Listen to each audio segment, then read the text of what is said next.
បាទនេះជាពេលវេលាយ៉ាងសំខាន់ដែលយើងត្រូវស្ដាប់នៅព្រះបន្ទូលបាទរបស់ផងព្រះដ៏ចំម្ចាស់បាទហើយព្រះរាជសារនៅថ្ងៃនេះមានចំណងជើងថានេះជាពេលសម្រាប់ត្រួតពិនិត្យបាទភាសាអង់គ្លេសប្រើពាក្យថា this is the time to inspect បាទនៅក្នុងព្រះគម្ពីរនិខមណាំងជំពូក12ពីខ1ដល់ខ6ដែលយើងទើបនឹងបានអានអំញ្ញមិញព្រះជាអម្ចាស់ទ្រង់បានមានព្រះបន្ទូលជាមួយនឹងម៉ូសេ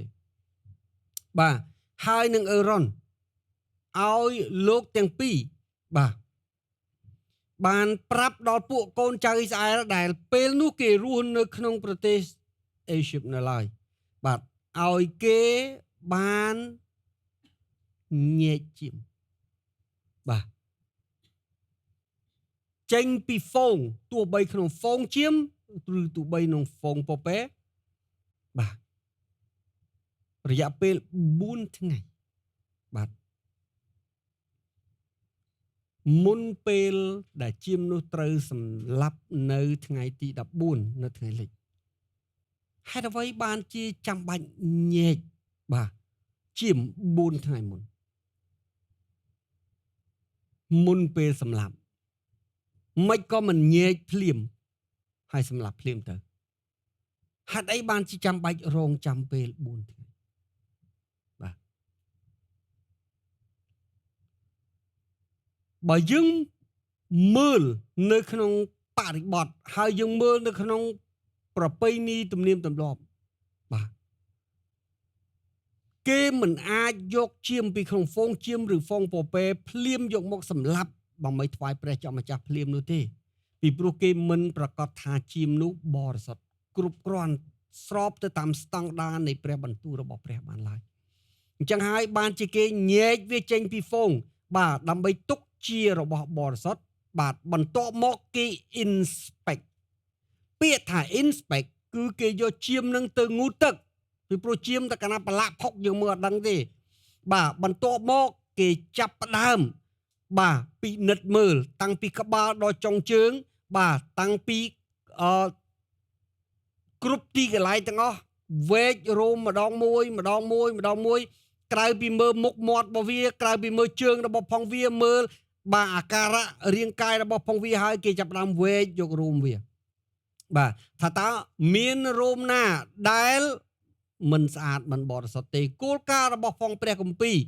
បាទបើសិនជារោមខ្មៅនៅលើខ្លួនជាមានមួយអត់អីទេឬរោមផ្សេងទៀតមានត្រឹមមួយរោមអត់អីទេតែកាលណារោមបាទមានចាប់តាំងពី2ឡើងគេរាប់ជារោមអត់បរិសុទ្ធទេបាទពីព្រោះវាជាក្រុមបាទហើយដើម្បីឲ្យអាចធ្វើការនឹងបានគឺគេត្រូវញែកវាហើយគេត្រូវពិនិត្យវាមើលបាទដើម្បីឲ្យដឹងថាតើមានគុណភាពឬគ្មានគុណភាពយើងមើលទៅសកម្មភាពហាក់បីដូចជាធម្មតាក៏ប៉ុន្តែវាអត់ធម្មតាដូចយើងគិតទេវាមានអត្ថន័យយ៉ាងជ្រៅខាងព្រលឹងវិញ្ញាណបាទដែលតាក់ទងទៅនឹងរឿងបាទសេចក្តីសង្គ្រោះទាំងមូលតែម្ដងបាទដើម្បីឲ្យយើងយល់ពីការហ្នឹងលោកអ្នកបងប្អូនអាចមើលបាទដូចគ្នារវាងការញែកជាម4ថ្ងៃតាមរយៈជីវិតព្រះយេស៊ូវគ្រីស្ទមុនពេលដែលព្រះជាអម្ចាស់ត្រូវសគត់ពីព្រោះជាមដែលជនជាតិអ៊ីស្រាអែលបានញែកនៅឯប្រទេសអេស៊ីប4ថ្ងៃមុនបុណ្យរំលងបាទគឺជានិមិត្តរូបអំពីព្រះយេស៊ូវគ្រីស្ទដែលជាកូនជាមនៃព្រះដែលព្រះអង្គត្រូវញែក4ថ្ងៃបាទមុនពេលសគត់ជំនួសបាបពិភពលោកផងដែរបាទអញ្ចឹងយើងចង់មើលថាតើ4ថ្ងៃនោះមានតែក្នុងពេលសម័យម៉ូសេហើយក្រោយមកទៀតព្រឹត្តិការណ៍នោះមិនត្រូវបានគេរំលឹកឬក៏អ្វីដែលព្រះជាអង្គម្ចាស់បង្គាប់ដល់ម៉ូសេនិងអេរ៉ុនត្រូវបានរំលឹកតរហូតមកបើយើងមើលទៅក្នុងព្រះគម្ពីរដំណឹងល្អយើងឃើញថាសូម្បីតែព្រះយេស៊ូវគ្រីស្ទដែលជាកូនជាមរបស់ផងព្រះជាអង្គម្ចាស់ព្រះអង្គក៏បានបាទធ្វើការនៅក្នុងថ្ងៃទាំង4នោះផងដែរបាទលោកអ្នកបងប្អូនមើលថ្ងៃហេតុអីបានជាយើងត្រូវរៀនពីព្រោះបាទយើងកម្រថ្វាយបង្គំព្រះថ្ងៃ Shabbat ចំនឹងថ្ងៃបរិសុទ្ធណាស់ នៅថ្ងៃនេះលោកអ្នកបងនឹងឃើញបាទអំបញ្ញមិញលោកគ្រូយូសាបដាក់មិន11នីសានត្រូវអត់បាទ11នីសានគឺជាថ្ងៃទី2ក្នុងចំណោមថ្ងៃ4នៃការញែកកូនជាវអាមែនហើយតិចទៀតលោកអ្នកបងនឹងដឹងថាថ្ងៃទី2ក្នុងចំណោមថ្ងៃទាំង4នោះព្រះគ្រីស្ទបានធ្វើអ្វីដូច្នេះលោកអ្នកកំពុងនៅក្នុង prophetic time បាទឥឡូវនេះសូមមើលនៅថ្ងៃទី10នីសានឬយើងហៅ Palm Sunday គឺព្រះយេស៊ូវបានគង់ទៅលើសត្វលាបាទហើយធ្វើដំណើរចូលក្រុងយេរូសាឡិមគេស្រែកហូសាណាហូសាណាហើយមានក្មេងជាច្រើនក៏មានមនុស្សបានក្រាលធាងចាក់និងដោះអាវបាទនៅក្នុងដំណឹងល្អទាំង4មានម៉ាថាយក៏មានម៉ាកុសក៏មានលូកាក៏មានយូហានក៏មានបាទអញ្ចឹងនេះគឺជាថ្ងៃទី1ដើមក្នុងចំណោមថ្ងៃ4ព្រះយេស៊ូវយាងចូលទៅគង់ក្នុងក្រុងយេរូសាឡិមបាទក្នុងនាមជាស្ដេចហើយត្រូវបានគេលើកតម្កើងផងដែរបាទបន្ទាប់ពីព្រះអង្គបានយាងចូលក្រុងយេរូសាឡិមហើយព្រះអង្គបាទយាងទៅដំណាក់របស់ព្រះវិហារនៅក្រុងយេរូសាឡិមគ្រាន់តែទៅមើលមកជុំពីព្រោះព្រះវិហារនោះទើបតែសម្ពោធឲ្យប្រើប្រាស់ព្រះវិហារនោះទើបតែសង់ហើយបាទបន្ទាប់ពីមានការជួសជុលនិងការពង្រីកអស់46ឆ្នាំដោយហេរ៉ូតមហារាជបាទដូច្នេះព្រះអង្គដើរទៅមកជុំបាទហើយបន្ទាប់មកទ្រង់ធ្វើដំណើរទៅភូមិបេថានីវិញបាទជាមួយនឹងពួកសិស្សរបស់ផងព្រះដ៏ជាអម្ចាស់ផងដែរនេះគឺជាថ្ងៃទី1បាទដូច្នេះយើងឃើញថាព្រះយេស៊ូវគ្រីស្ទបានរាប់ថ្ងៃទាំង4នៃការញែកជាមុនបុណ្យរំលងនោះបាទទុកជាពេលវេលាដ៏សំខាន់បាទទ្រង់មិនយាងចូលក្រុងយេរូសាឡិមមុននេះទ្រង់មិនយាងចូលក្រុងយេរូសាឡិមក្រោយនេះទ្រង់យាងចំថ្ងៃដែលញែកជាពីព្រោះព្រះអង្គក៏ជាកូនជាមនៃព្រះដែរ4ថ្ងៃបន្ទាប់ទៀតគឺព្រះអង្គត្រូវសុគតបាទជំនួសបាបពិភពលោកដូច្នេះទ្រង់ត្រូវតែញែកអង្គរបស់ផងប្រងបាទយើងឃើញថ្ងៃ11ព្រះយេស៊ូវគ្រីស្ទបានធ្វើដំណើរពីបេថានីទៅកាន់ក្រុងយេរូសាឡិមឡើងវិញប៉ុន្តែមុនពេលទៅដល់ព្រះវិហារព្រះកាពីបានប្រាប់ថាទ្រង់ឃ្លានត្រូវអត់ទ្រង់ឃ្លានហើយទ្រង់ក៏ដើរសម្ដៅទៅដើមល្វាមួយព្រះកាពីបានប្រាប់ថាដើមល្វានោះល្អនោះសែនល្អបាទមេឃត្រឈឹងត្រឈៃស្លឹកបាទត្រសុំត្រសាយប៉ុន្តែគ្មានផ្លែទេហើយព្រះជាម្ចាស់ចង់បានផ្លែរបស់ផងវាបាទដោយព្រោះវាអត់ផ្លែធ្វើឲ្យទ្រង់ខ្ញាល់យ៉ាងខ្លាំងហើយទ្រង់មានបន្ទូលថាបើឯងអត់ផ្លែទេងាប់តែហ្មងទៅហើយវាក៏ងាប់ភ្លាមបាទហើយយើងដឹងយ៉ាងច្បាស់ថាដើមល្វានោះបាទតំណាងឲ្យជនជាតិអ៊ីស្រាអែលបាទហើយការដាក់បណ្ដាសានោះគឺជា symbolic អំពីការជំនុំជម្រះរបស់ផងព្រះចៅម្ចាស់ចំពោះអ៊ីស្រាអែលដែលជារាជរបស់ផងទ្រង់ពីព្រោះគេមិនបានបង្កើតផលឡើយតែខ្ញុំនិយាយកាត់ពីព្រោះខ្ញុំអត់បាទហើយលោកអ្នកបងប្អូនអាចនឹងមើលបានបន្ទាប់មកទ្រង់ធ្វើដំណើរទៅកាន់ក្រុងយេរូសាឡិមបាទគឺទៅកាន់ព្រះវិហារដែលទើបតែនឹងបើកសម្ពោធឲ្យប្រាស់នោះឯងពេលដែលព្រះអង្គយាងទៅព្រះអង្គឃើញយ៉ាងម៉េចមនុស្សកំពុងតែរវល់បាទនៅក្នុងការដំឡើងតង់បាទដំឡើងប៊ូតរបស់ផងគេបាទកំពុងតែរៀបតុបាទហើយកំពុងតែរៀបចំទំនិញរបស់ផងគេដើម្បីទុកលក់ឲ្យប្រជាជាតិអ៊ីស្រាអែលដែលធ្វើដំណើរពីប្រទេសផ្សេងមកបាទគឺជាផ្សារនៅក្នុងព្រះវិហាររបស់ផងព្រះដើម្បីលក់គោសម្រាប់យ៉ាញ់បូជាលក់ជៀមសម្រាប់យ៉ាញ់បូជាលក់ព្រាបសម្រាប់យ៉ាញ់បូជាដូរប្រាក់សម្រាប់ទីបរិសុទ្ធរបស់ផងព្រះដល់ជាម្ចាស់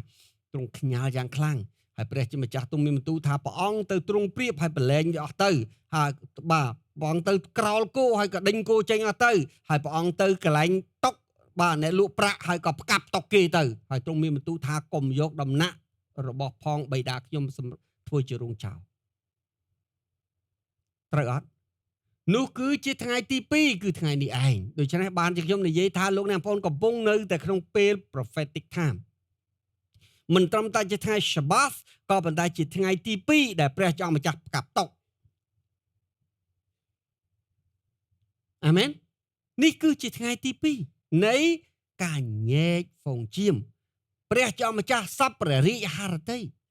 ឲ្យប្រជារាស្ត្ររបស់ផងព្រះដ៏ជាអង្គម្ចាស់បាទ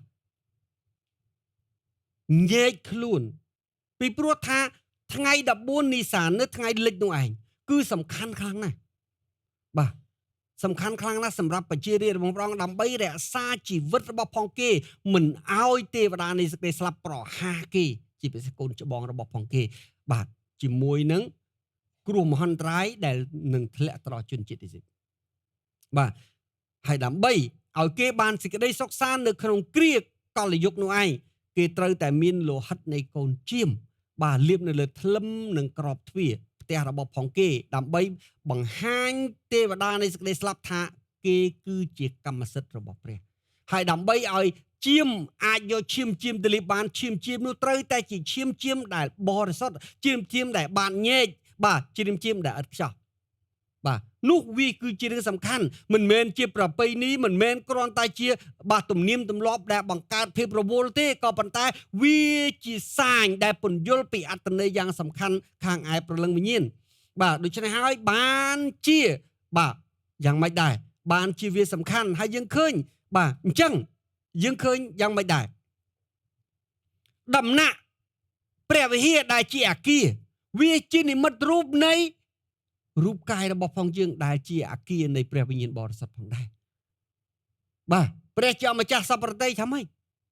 បាទមុនពេលដែលយើងចូលទៅក្នុងពិធីបុណ្យដ៏សំខាន់បងឲ្យយើងបាទសម្អាតរូបកាយព្រលឹងនិងវិញ្ញាណរបស់យើងឲ្យស្អាតបរិសុទ្ធបាទស័ក្តិសមបាទដើម្បីឲ្យជាកន្លែងដែលព្រះជាម្ចាស់គង់នៅបាទបើមិនចឹងទេយើងមិនអាចបាទចូលទៅក្នុងបាទពិធីបុណ្យរបស់ផងព្រះជាម្ចាស់បានឡើយអញ្ចឹងហើយដែលព្រះជាម្ចាស់ផ្កាប់តុកជាយ៉ាងណា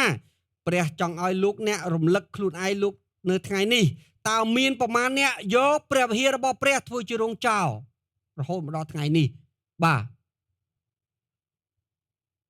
ធ្វើជារោងចោលអ្នកត្រូវតែសម្អាតបាទឬអ្នកសម្អាតខ្លួនឯងឬចង់ឲ្យព្រះផ្កាប់តុកសូមចងចាំបាទព្រះមានអំណាចគ្រប់គ្រាន់បាទដើម្បីនឹងអីគេដើម្បីនឹងបាទសម្អាតព្រះវិហាររបស់ផងទ្រង់ក៏ប៉ុន្តែព្រះអង្គសពប្រតិចង់ឲ្យបាទប្រជារាស្ត្ររបស់ផងព្រះអង្គដែលជាម្ចាស់នៃរាងកាយនេះសម្អាតតែខ្លួនឯង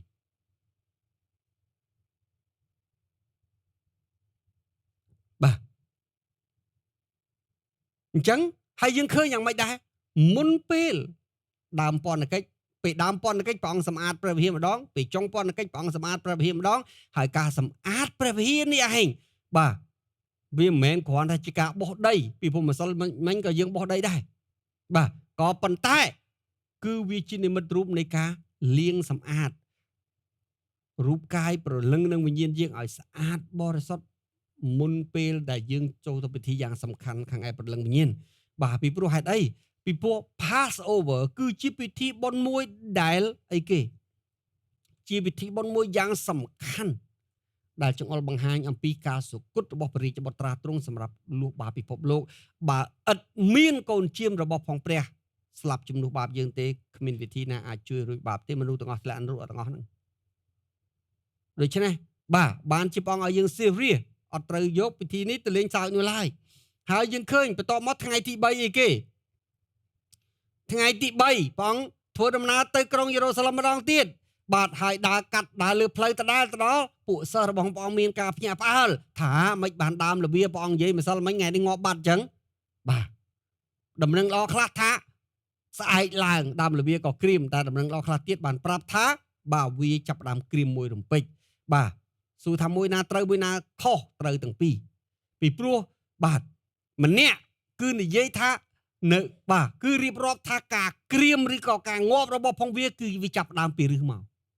បាទធ្វើត្បិតតែមែករបស់ផងវាមិនទាន់សពូនស្លឹកវាមិនទាន់ជ្រុះបាទ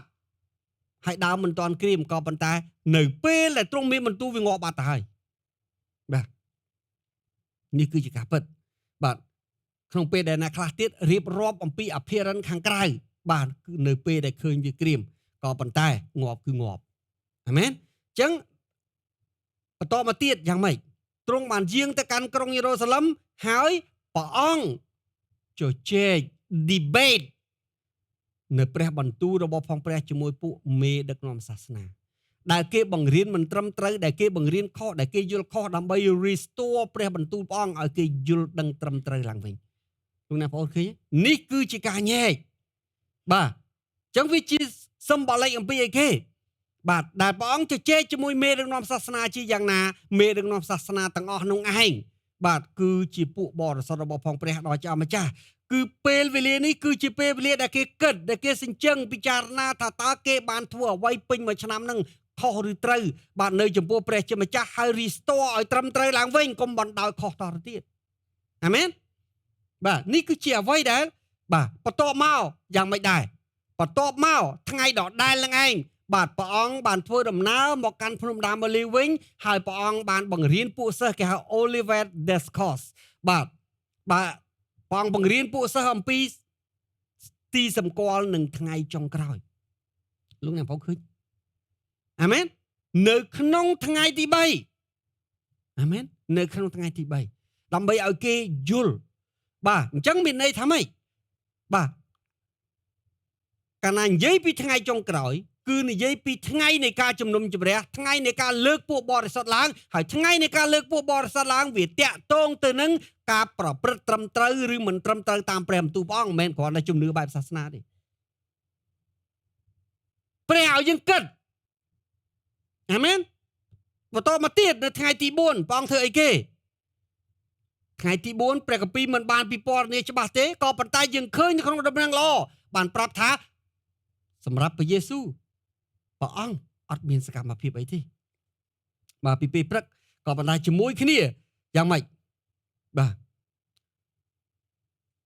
នៅថ្ងៃទី3សំទោសនៅថ្ងៃទី3បាទគឺអីគេពួកមេដឹកនាំសាសនាបានចាប់ផ្ដើមនិយាយបញ្ចុះបញ្ចូលបាទរកវិធីដើម្បីនឹងសម្លាប់ព្រះយេស៊ូវហើយគេក៏បានទិញយូដាអេសការីយ៉ុតដើម្បីឲ្យរកវិធីបញ្ជូនព្រះយេស៊ូវទៅឲ្យគេដោយប្រាក់30រៀលបាទនេះគឺជាអ្វីដែលបានកត់ទុកនៅថ្ងៃ13នីសានបាទហើយនៅថ្ងៃទី14គឺជាថ្ងៃបុណ្យរំលងដែលព្រះយេស៊ូវគ្រីស្ទសោយភោជនាហារចុងក្រោយនៅក្នុងពិធីបុណ្យរំលងហើយព្រះអង្គបង្រៀននៅ the upper room ដល់ពួកសិស្សរបស់ផងព្រះអាមែនត្រូវឬអត់បាទមុនពេលទ្រង់យាងទៅសួនកេតសេម៉ានីហើយប្រគល់អង្គទ្រង់បាទទៅឲ្យគេឆ្កាងនេះគឺជា4ថ្ងៃបាទដែលគេដែលយើងឃើញនៅក្នុងព្រះគម្ពីរដូច្នេះ4ថ្ងៃនេះគឺសំខាន់ខ្លាំងណាស់បាទព្រះចោមម្ចាស់បង្ហាញអីគេបង្ហាញព្រះរាជបេសកកម្មទ្រង់ទាំងមូលតាំងពីចាប់ផ្ដើមដល់ទីបញ្ចប់នៅក្នុងថ្ងៃនេះថាតើទ្រង់ជានរណាឲ្យប្រកាសបាទហើយទ្រង់ត្រូវធ្វើអ្វីបាទនេះគឺជាបាទស្រមោលនៃថ្ងៃទាំង4ដែលមាននៅក្នុងព្រះគម្ពីរលោកអ្នកថ្ងៃនេះគឺជាថ្ងៃទី2នៃថ្ងៃញែកជាមលោកអ្នកហើយនឹងខ្ញុំក៏ជាកូនជាមរបស់ព្រះជាម្ចាស់ដែរអ្វីដែលខ្ញុំបានទទួលការដាស់តឿនពីព្រះបាទដើម្បីឲ្យមករំលឹកដល់ពួកបរិសុទ្ធព្រះអង្គគ្រប់ទិសទីទាំងអស់បាទគឺព្រះសពព្រះរាជហឫទ័យឲ្យអ្នកប្រើថ្ងៃនេះបាទថ្ងៃទាំង4នេះមុនពេលដើរចូលបុណ្យរំលងឆ្នាំនេះដើម្បីពិចារណាឡើងវិញ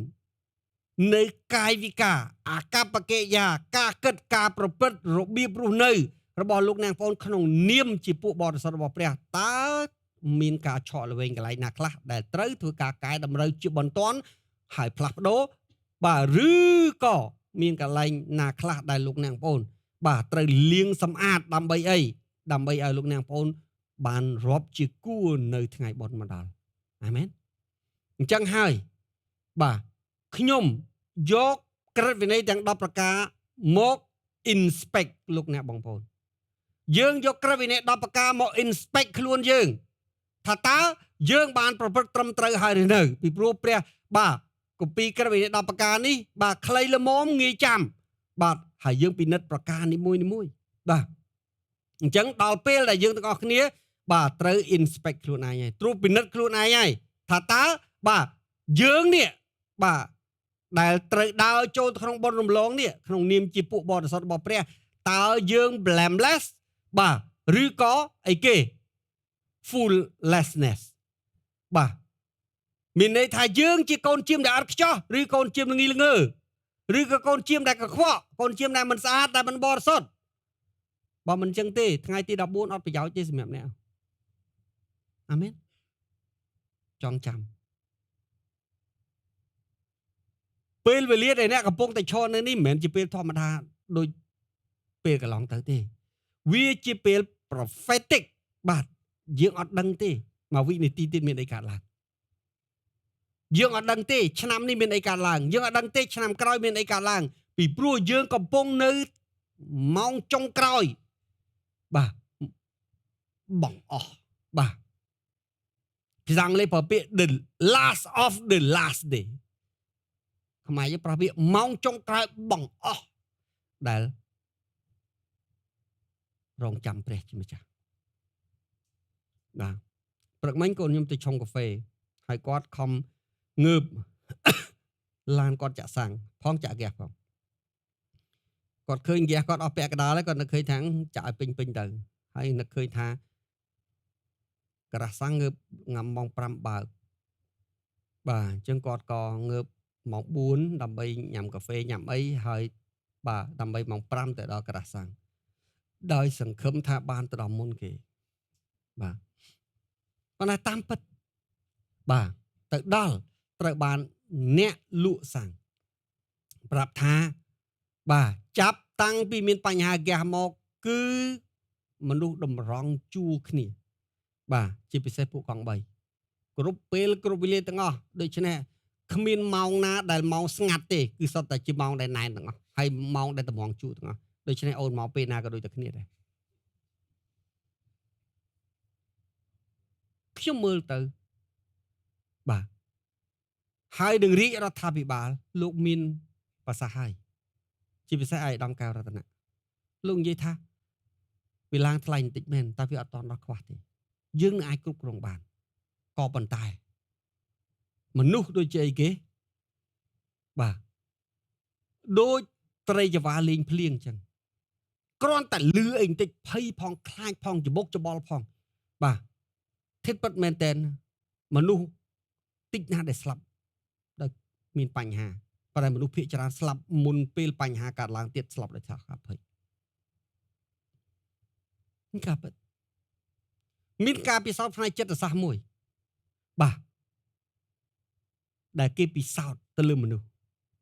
ហើយគេបញ្ជាក់ថាការភ័យរបស់ផងមនុស្សគឺសម្លាប់មនុស្សមុនពេលហេតុការណ៍មកដល់ឆ្ងាយណាស់បាទហើយមនុស្ស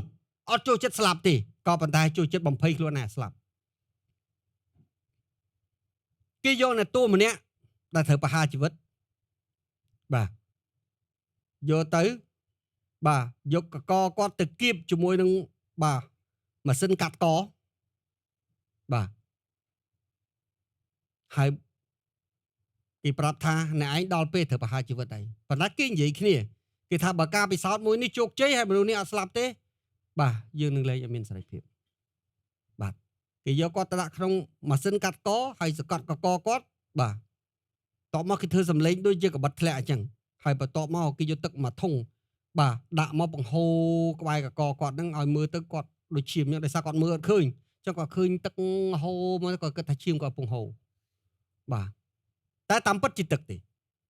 ដែលគេដាក់នៅក្បែរកកគាត់នឹងបង្ហូរបាទដោយសារសេចក្តីភ័យខ្លាចមនុស្សនោះស្លាប់ដែលអត់មានណាសម្លាប់អ្វីទាំងអស់បាទ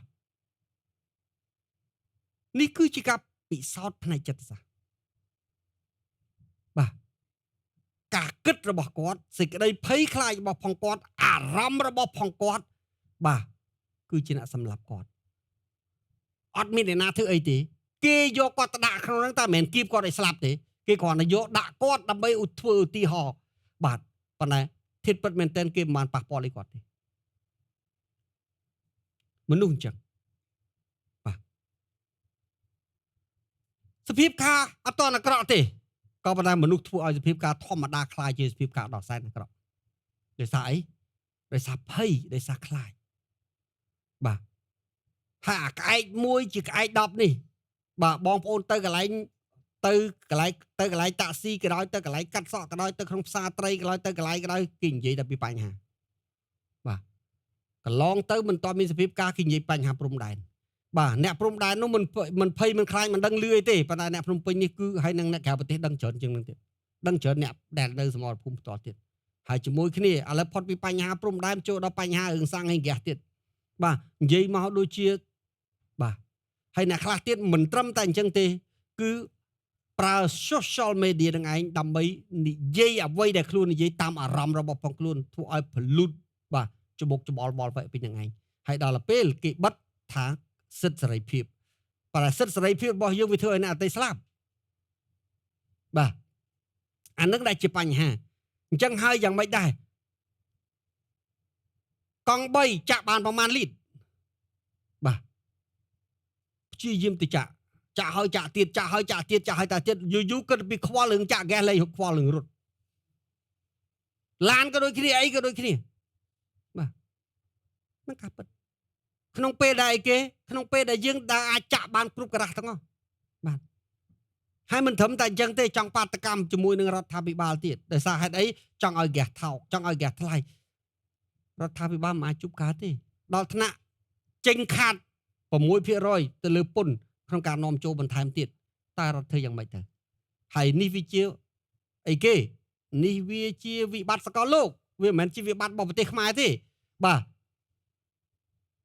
ប្រទេសយើងនៅគ្រាន់បើទេប្រទេសខ្លះលែងមានអីចាក់ហើយ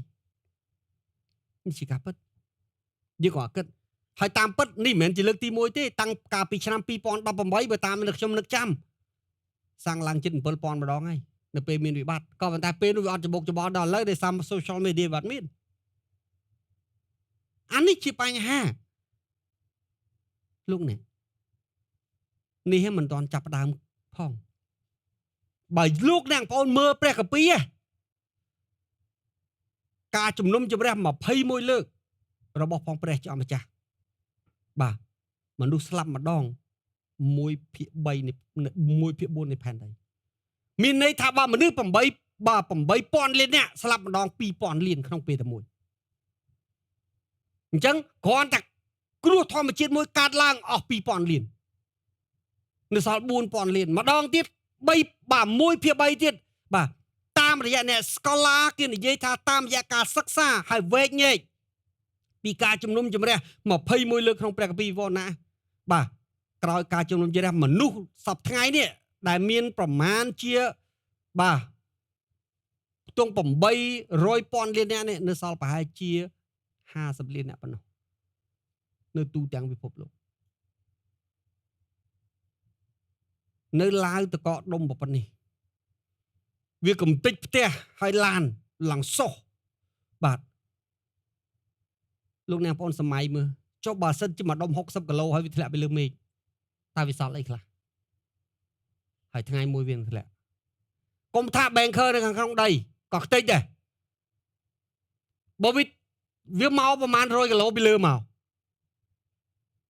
បើមួយគ្រាន់បើចុះបើវាធ្លាក់បន្តគ្នាហើយ60 គីឡូបន្តគ្នាតាមរយៈទំនាញនៃផែនដីតើស្អីទប់ជាប់រឿងដែលអាចជួយអ្នកបានជាពិសេសក្នុងនាមអ្នកជាគ្រីស្ទបរិស័ទស្គាល់ព្រះច្បាស់ពង្រឹងជំនឿឲ្យរឹងមាំរស់នៅដែលទុកចិត្តព្រះជាម្ចាស់បាទអានេះទើបជួយយើងបានមិនដល់ពេលភ័យភ្លេចព្រះលែងរវល់លែងថ្វាយបង្គំលែងអធិដ្ឋានលែងអានព្រះគម្ពីរគិតពីជ្រួលច្រាលដែរបាទអានឹងស្លាប់មុនហើយនេះគឺជាការពិត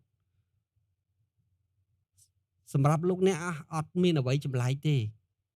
ព្រះពន្លាសម្រាប់តាប្រមាន20ឆ្នាំហើយមកដល់ថ្ងៃនេះជាង20ឆ្នាំ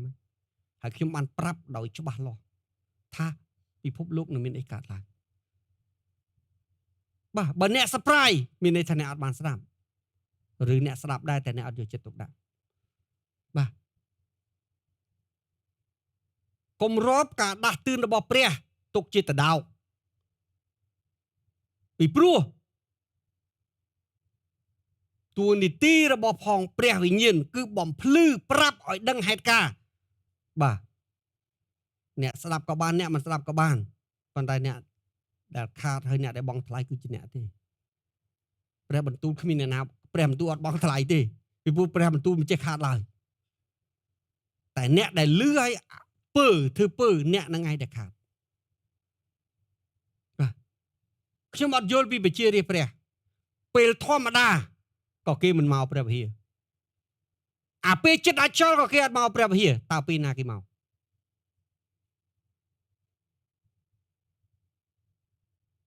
ពេលណាគេមកពេលដែលបាទថាពេលសុខភាពល្អទៅជាប់ដើរលេងពេលមានលុយចាយទៅវាមកវិហារកើតអាពេលអត់លុយចាយក៏មកអត់កើតអាពេលដេកនៅលើកន្ទេលក៏មកវិហារបានដែរតើពេលណាមកបានមើលចិត្តខ្លួនឯងលោកអ្នកបងប្អូនកុំឲ្យច្រឡំណាខ្ញុំនិយាយច្បាស់ហើយអត់មានបានសង្គ្រោះតែម្ដងហើយសង្គ្រោះជារៀងរហូតទេព្រះបើសិនជាទ្រឹស្ដីនេះអ្នកណានៃបរិញ្ញាចនខាល់វិនអត់ដល់100ឆ្នាំមកឡើយទេពីមុនមកអត់មានទេបាទហើយទ្រឹស្ដីនេះខ្ញុំនិយាយគ្មានទេក្នុងព្រះគម្ពីរអត់មានដកទ្រីនចេញពីគម្ពីរទេដកទ្រីនរបស់មនុស្ស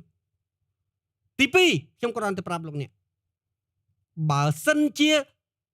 យើងទទួលជឿព្រះអង្គម្ដងហើយបានសង្គ្រោះជារៀងរហូតមានន័យថាព្រះបានរំលោភ free will របស់មនុស្សហើយតែព្រះអត់បានរំលោភ free will របស់យើងទេទោះបីយើងជឿព្រះអង្គតែឆន្ទៈនៅតែជារបស់យើងការសម្រេចចិត្តនៅតែជារបស់យើងជំរឿននៅតែជារបស់យើងទ្រង់មិនបានរំលោភទេអាមែននោះមានន័យថាក្រោយពីជឿព្រះអង្គហើយបាទយើងនៅតែអាចធ្វើការសម្រេចចិត្តបានដើរចេញពីព្រះឈប់ជឿព្រះឬយ៉ាងម៉េចបានចេញចិត្តបាទសូមចង់ចាំព្រះឲ្យអ្នករស់នៅលើផែនដីដើម្បី take side បាទចង់ចាំLucifer ក៏ជាម្នាក់ដែលព្រះបង្កើតបាទពួកទេវតាដែលបះបោកក៏ជាអ្នកដែលព្រះបង្កើតខ្ញុំលោកអ្នកជាព្រះជាអ្នកដែលព្រះបានបង្កើតផងដែរព្រះទុកលោកអ្នកបងប្អូនឲ្យនៅឲ្យស្គាល់ព្រះជាម្ចាស់ហើយព្រះគ្រីស្ទគត់ជំនួសបាបអ្នកបាទដើម្បីឲ្យអ្នកមានពេលវេលាគ្រប់គ្រាន់ថាតើអ្នកបាទនៅខាងព្រះឬនៅខាងអរិយបាទដើម្បីដល់ចុងបញ្ចប់បាទអ្នកនៅខាងព្រះមានផ្ទះសម្រាប់ស្នាក់នៅអ្នកនៅខាងអរិយក៏មានផ្ទះសម្រាប់ស្នាក់នៅដែរនេះជាចុងបញ្ចប់នៃមនុស្សជាតិបាទអ្នកនៅជាមួយព្រះនៅឋានសួគ៌បាទអ្នកនៅជាមួយអរិយនៅឋាននរកនៅក្នុងបឹងភ្លើងបាទអញ្ចឹងហើយបានជាព្រះទុកពេលឲ្យយើងឆ្លោះបញ្ចាំងមិនគ្រាន់តែជឿទេក៏ប៉ុន្តែឲ្យយើង commitment បដិញ្ញាចិត្តដើម្បីនឹងរស់នៅឲ្យបានត្រឹមត្រូវតាមព្រះបន្ទូលរបស់ព្រះបាទកុំគិតថាសកម្មភាពលោកអ្នកបងប្អូនរាល់ថ្ងៃគឺជាសកម្មភាពធម្មតាសកម្មភាពលោកអ្នកបងប្អូន shape your destiny បាទកំពុងតែយ៉ាងម៉េចដែរកំពុងតែកំណត់ផ្លូវរបស់លោកអ្នកបងប្អូនដែរថាទៅឋានសួគ៌ឬទៅកន្លែងផ្សេងអាមែនជីវិតអ្នកមានតែមួយទេគ្មានពេលសាកល្បងទេបាទតាមរយៈការបើកសម្ដែងរបស់ព្រះនៃឋានសួគ៌បាទយ៉ាងម៉េចមានអ្នកបម្រើព្រះម្នាក់ទៅឋានសួគ៌ហើយឆ្ងល់ហើយទៅតវ៉ាជាមួយព្រះដល់ឋានសួគ៌ទៀតព្រះអង្គទ្រង់ពេញតែក្តីស្រឡាញ់មេត្តាករុណាហេតុអីបានព្រះអង្គបាទបោះមនុស្សទៅឋាននរកព្រះអង្គថាខ្ញុំមិនដែលបោះអ្នកណាទៅឋាននរកទេបាទបាបគេទេជាអ្នកបោះហើយព្រះអង្គឲ្យបរិសម្នាក់បាទឲ្យឃើញបរិសម្នាក់បាទដែលបានស្លាប់ទៅយ៉ាងម៉េចដែរដែលជឿព្រះប៉ុន្តែមិនរស់នៅតាមព្រះបន្ទូលព្រះអង្គគាត់ដើរទៅដល់មាត់ទ្វារនៃឋានសួគ៌ពេលដែលគាត់ទៅដល់មាត់ទ្វារនៃឋានសួគ៌ហ្នឹងនៅតាមមួយចំហៀនទៀតគាត់បោះក៏ប៉ុន្តែមានកម្លាំងមួយស្រូបគាត់ទៅឋាននរកភ្លាមពីព្រោះវាគឺ automatically ដោយសារច្បាប់ជាអ្នកកំណត់ដូច្នេះអ្នកណាអត់គប់សង្ដាដើរចូលបាននេះគឺវាស្រូបទៅកន្លែងផ្សេងភ្លាមនេះច្បាប់កុំលេសាយបាទជីវិតនេះវេទនាអត់តន់គ្រប់គ្រាន់មែនបាទចង់ទៅវេទនាថែមទៀតបាទនេះគឺជាពេលវេលាបាទឥឡូវនេះយើងចាប់ផ្ដើមត្រួតពិនិត្យខ្លួនយើងតាមរយៈទស្សបញ្ញត្តិស្អីទេទស្សបញ្ញត្តិ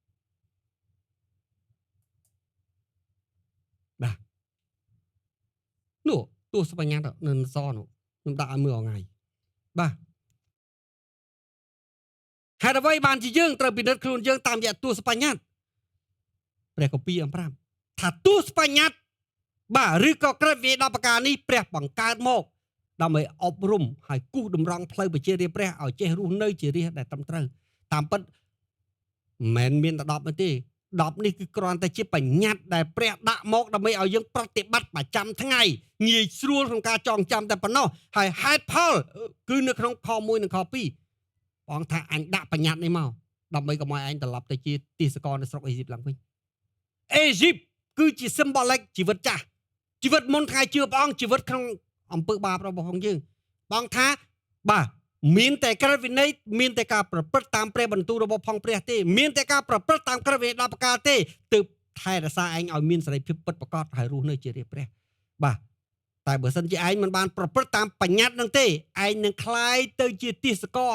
បាទទោះបើព្រះរំដោះឲ្យមានសេរីភាពឯងត្រឡប់ទៅជាទាសករវិញសារជាថ្មីម្ដងទៀតនេះជាហេតុផលអញ្ចឹងហើយបានជាមុនពេលព្រះអង្គមានបន្ទូលព្រះអង្គថាម៉េចបាទដែលបាននាំឯងចេញពីបាវបំរើនៅស្រុកអេស៊ីបព្រះនិយាយច្បាស់អញ្ចឹងក្រឹតវិន័យ10ប្រការព្រះបង្កើតឡើងដើម្បីឲ្យអ្នកដែលព្រះបានរំដោះអ្នកដែលមានសេរីភាពបាទអ្នកដែលបានរួចពីទាសករហើយនៅតែរស់នៅដោយមានសេរីភាពបាទធ្វើជាប្រជារាស្ត្ររបស់ផងព្រះកុំឲ្យត្រឡប់ទៅធ្វើជាបាវបំរើសារជាថ្មីបាទគ្រប់យ៉ាងដែលព្រះធ្វើគឺសម្រាប់យើងមិនសម្រាប់ខ្លួនបងបាទឥឡូវនេះយើងមើលបាទអញ្ចឹងព្រះអង្គប្រាប់ឲ្យមូលហេតុហើយខ្ញុំស្រឡាញ់ព្រះបន្ទូលព្រះអង្គពីព្រោះព្រះបន្ទូលព្រះអង្គតែងតែប្រាប់ពីហេតុផលមិនស្មានទេមិនបាច់ចាំបាច់ស្មានមិនបាច់ចាំបាច់ប្រហែលទេប្រាប់ពីហេតុផលព្រះអង្គធ្វើអញ្ចឹងហេតុអីអាមែនឥឡូវសូមមើលទី1ព្រះអង្គប្រាប់ថាម៉េច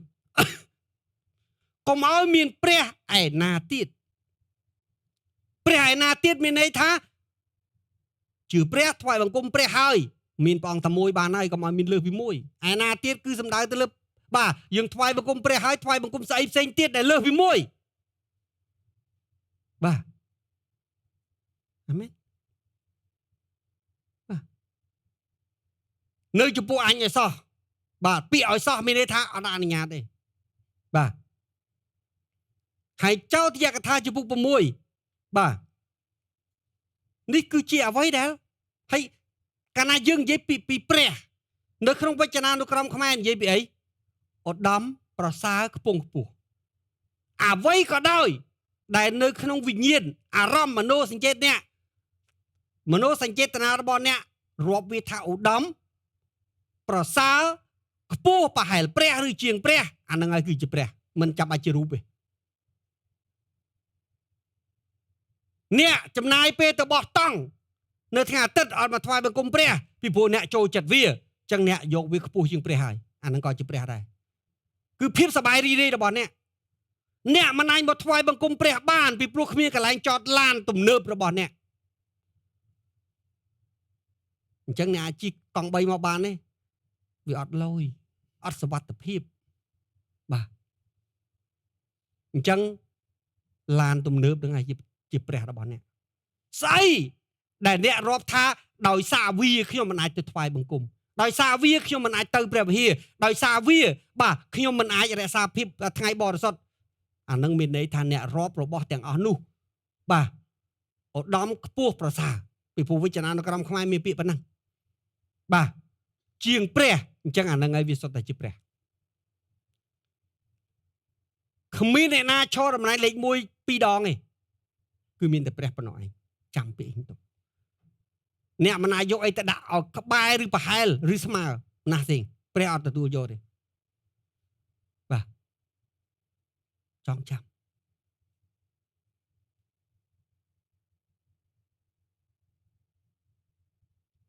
នៅក្នុងចោទយកថាចំពោះ6ព្រះអង្គថាម៉េចចូលស្ដាប់អោអ៊ីស្រាអែលអើយព្រះយេហូវ៉ាជាព្រះនៃយើងព្រះយេហូវ៉ាជាព្រះតែមួយគត់ព្រះអង្គថាព្រះតែមួយគត់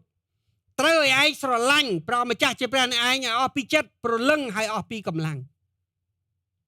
តើព្រះឲ្យយើងស្រឡាញ់ព្រះអង្គយ៉ាងម៉េច បាទកម្លាំងកាយយើងមានប៉ុន្មានកម្លាំងចិត្តយើងមានប្រមាណអារម្មណ៍មនោសញ្ចេតនាយើងមានប៉ុន្មានស្រឡាញ់ទាំងអស់អត់ត្រូវការចំណែកខ្លះទេពីព្រោះហេតុអីពីព្រោះទ្រង់ក៏ស្រឡាញ់យើងទាំងអស់ដែរបើមិនចឹងព្រះអង្គឲ្យជីវិតទេអាមែនស្ត្រីទាំងឡាយអត់ពិបាកយល់ទេបរិសុទ្ធទាំងឡាយក៏អត់ពិបាកយល់ដែរបើអ្នកស្រឡាញ់ភរិយាអ្នកទាំងអស់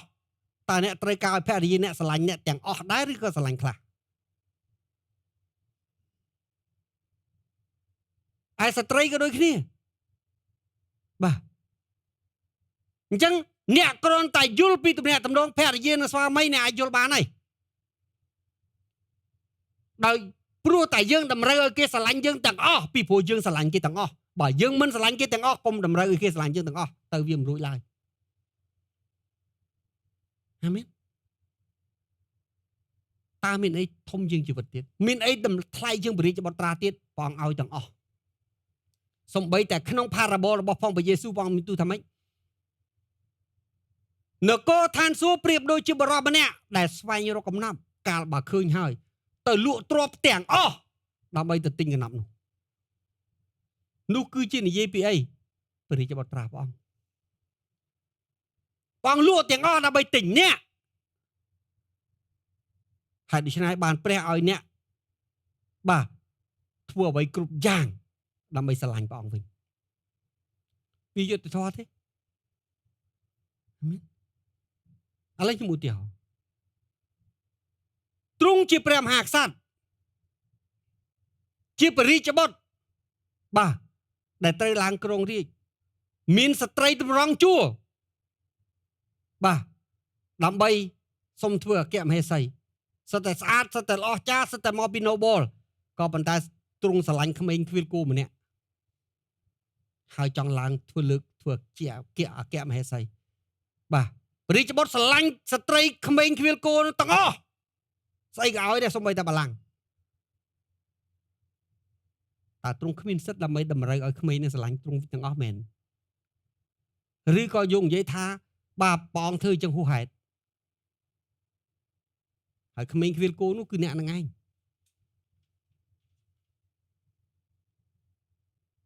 អាមែនប្រហែលអេសទ័រញែកខ្លួនមួយឆ្នាំតម្រាំជួបបានប្រភពស្ដេចចុះអ្នកជាអីអាមែនបាទអញ្ចឹងហើយបានជាព្រះជាម្ចាស់មានបន្ទូលថាម៉េចបាទសេចក្តីនេះដែលអញបង្គាប់ដល់ឯងនៅថ្ងៃនេះត្រូវនៅជាប់ក្នុងចិត្តឯងត្រូវប្រឹកព្រៀងនិយាយថាម៉ត់ចត់គ្រប់ជំហានហ្នឹងបាទសេចក្តីនេះដល់កូនចៅឯងបាទព្រមទាំងនិយាយដំណាលក្នុងការអង្គុយចុះប្រើគ្រប់សកម្មភាពទាំងអស់មិនត្រឹមតែជឿព្រះខ្លួនឯងទេហុចបន្តដល់កូនចៅលោកអ្នកបងប្អូនចាំទេនៅពេលដែលព្រះសង្គ្រោះអ្នកគឺព្រះសង្គ្រោះព្រះចង់សង្គ្រោះពូជអ្នកបាទហើយដើម្បីសង្គ្រោះពូជអ្នកគឺត្រូវតែជាអ្នកហុចបន្តដល់ត្រឹមត្រូវមែនបងថាម៉េចក្នុងការអង្គុយចុះក្នុងការដើរក្នុងការដេកក្នុងការក្រោកបងថាម៉េចត្រូវចងសេចក្តីនេះជាប់នៅដៃឯងបាទទុកជាទីសម្គាល់ហើយស្លាកនៅលើថ្ងាសឯងក៏ត្រូវកត់នៅក្របទ្វារហើយនឹងកំផែងក្រុងព្រះអង្គរៀបរាប់នឹងគឺមានន័យថាប្រើគ្រប់វិធីទាំងអស់ដើម្បីឲ្យនឹកចាំពីព្រះដើម្បីនឹកចាំពីព្រះបន្ទូលព្រះឲ្យខ្លួនរបស់យើងបានស្រោបដោយព្រះបន្ទូលបានស្រោបដោយព្រះវិញ្ញាណបានស្រោបដោយវិញ្ញាណកតញ្ញូដឹងគុណនេះគឺជាវិធីដែលធ្វើឲ្យយើងរស់នៅជាកូនព្រះដែលកប់ផាតីអាមែនបាទពីព្រោះជីវិតនេះវាអីគេបាទផែនដីនេះគឺវាងាយក្នុងការឆ្លងរោគណាស់អញ្ចឹងហើយបាទប្រឹងអស់លទ្ធភាពដើម្បីការពារភ្នែកយើងការពារមាត់យើងការពារតិចយើងការពារដួងចិត្តយើងហើយរូបសាច់របស់ផងយើងឲ្យស្ថិតក្នុងវត្តមានរបស់ផងព្រះបើមិនចឹងទេអរិយវានឹងឆក់បាទហើយធ្វើដើម្បីអ្នកណាខ្លួនឯងសុទ្ធអត់មានធ្វើដើម្បីអ្នកណាកុំរាប់ឋានសួគ៌ថាថោកពេកបាទ ឋានសួគ៌មិនពិបាកចូលតែក៏ទាមទារឲ្យអ្នកបង់ថ្លៃខ្លះដែរបាទដូចខ្ញុំបានជម្រាបជូនព្រះប្រើពេល70សប្តាហ៍ដើម្បីសម្អាតបាបបាទហើយមិនមែនតែសម្អាតបាបក្នុងលោកីទេសម្អាតទាំងបាបក្នុងរាជរបស់ព្រះទៀតចងចាំណាបើលោកអ្នកបងប្អូនមើលទីបរិសុទ្ធរបស់ម៉ូសេលោកអ្នកបងប្អូននឹងឃើញទីបរិសុទ្ធមាន3 stage 3ដំណាក់កាលដំណាក់កាលទី1គឺបាទមនុស្សបាទដើរចូលតាមបាទខ្លោងទ្វារមកដល់អីគេអាសនៈដង្វាយដុត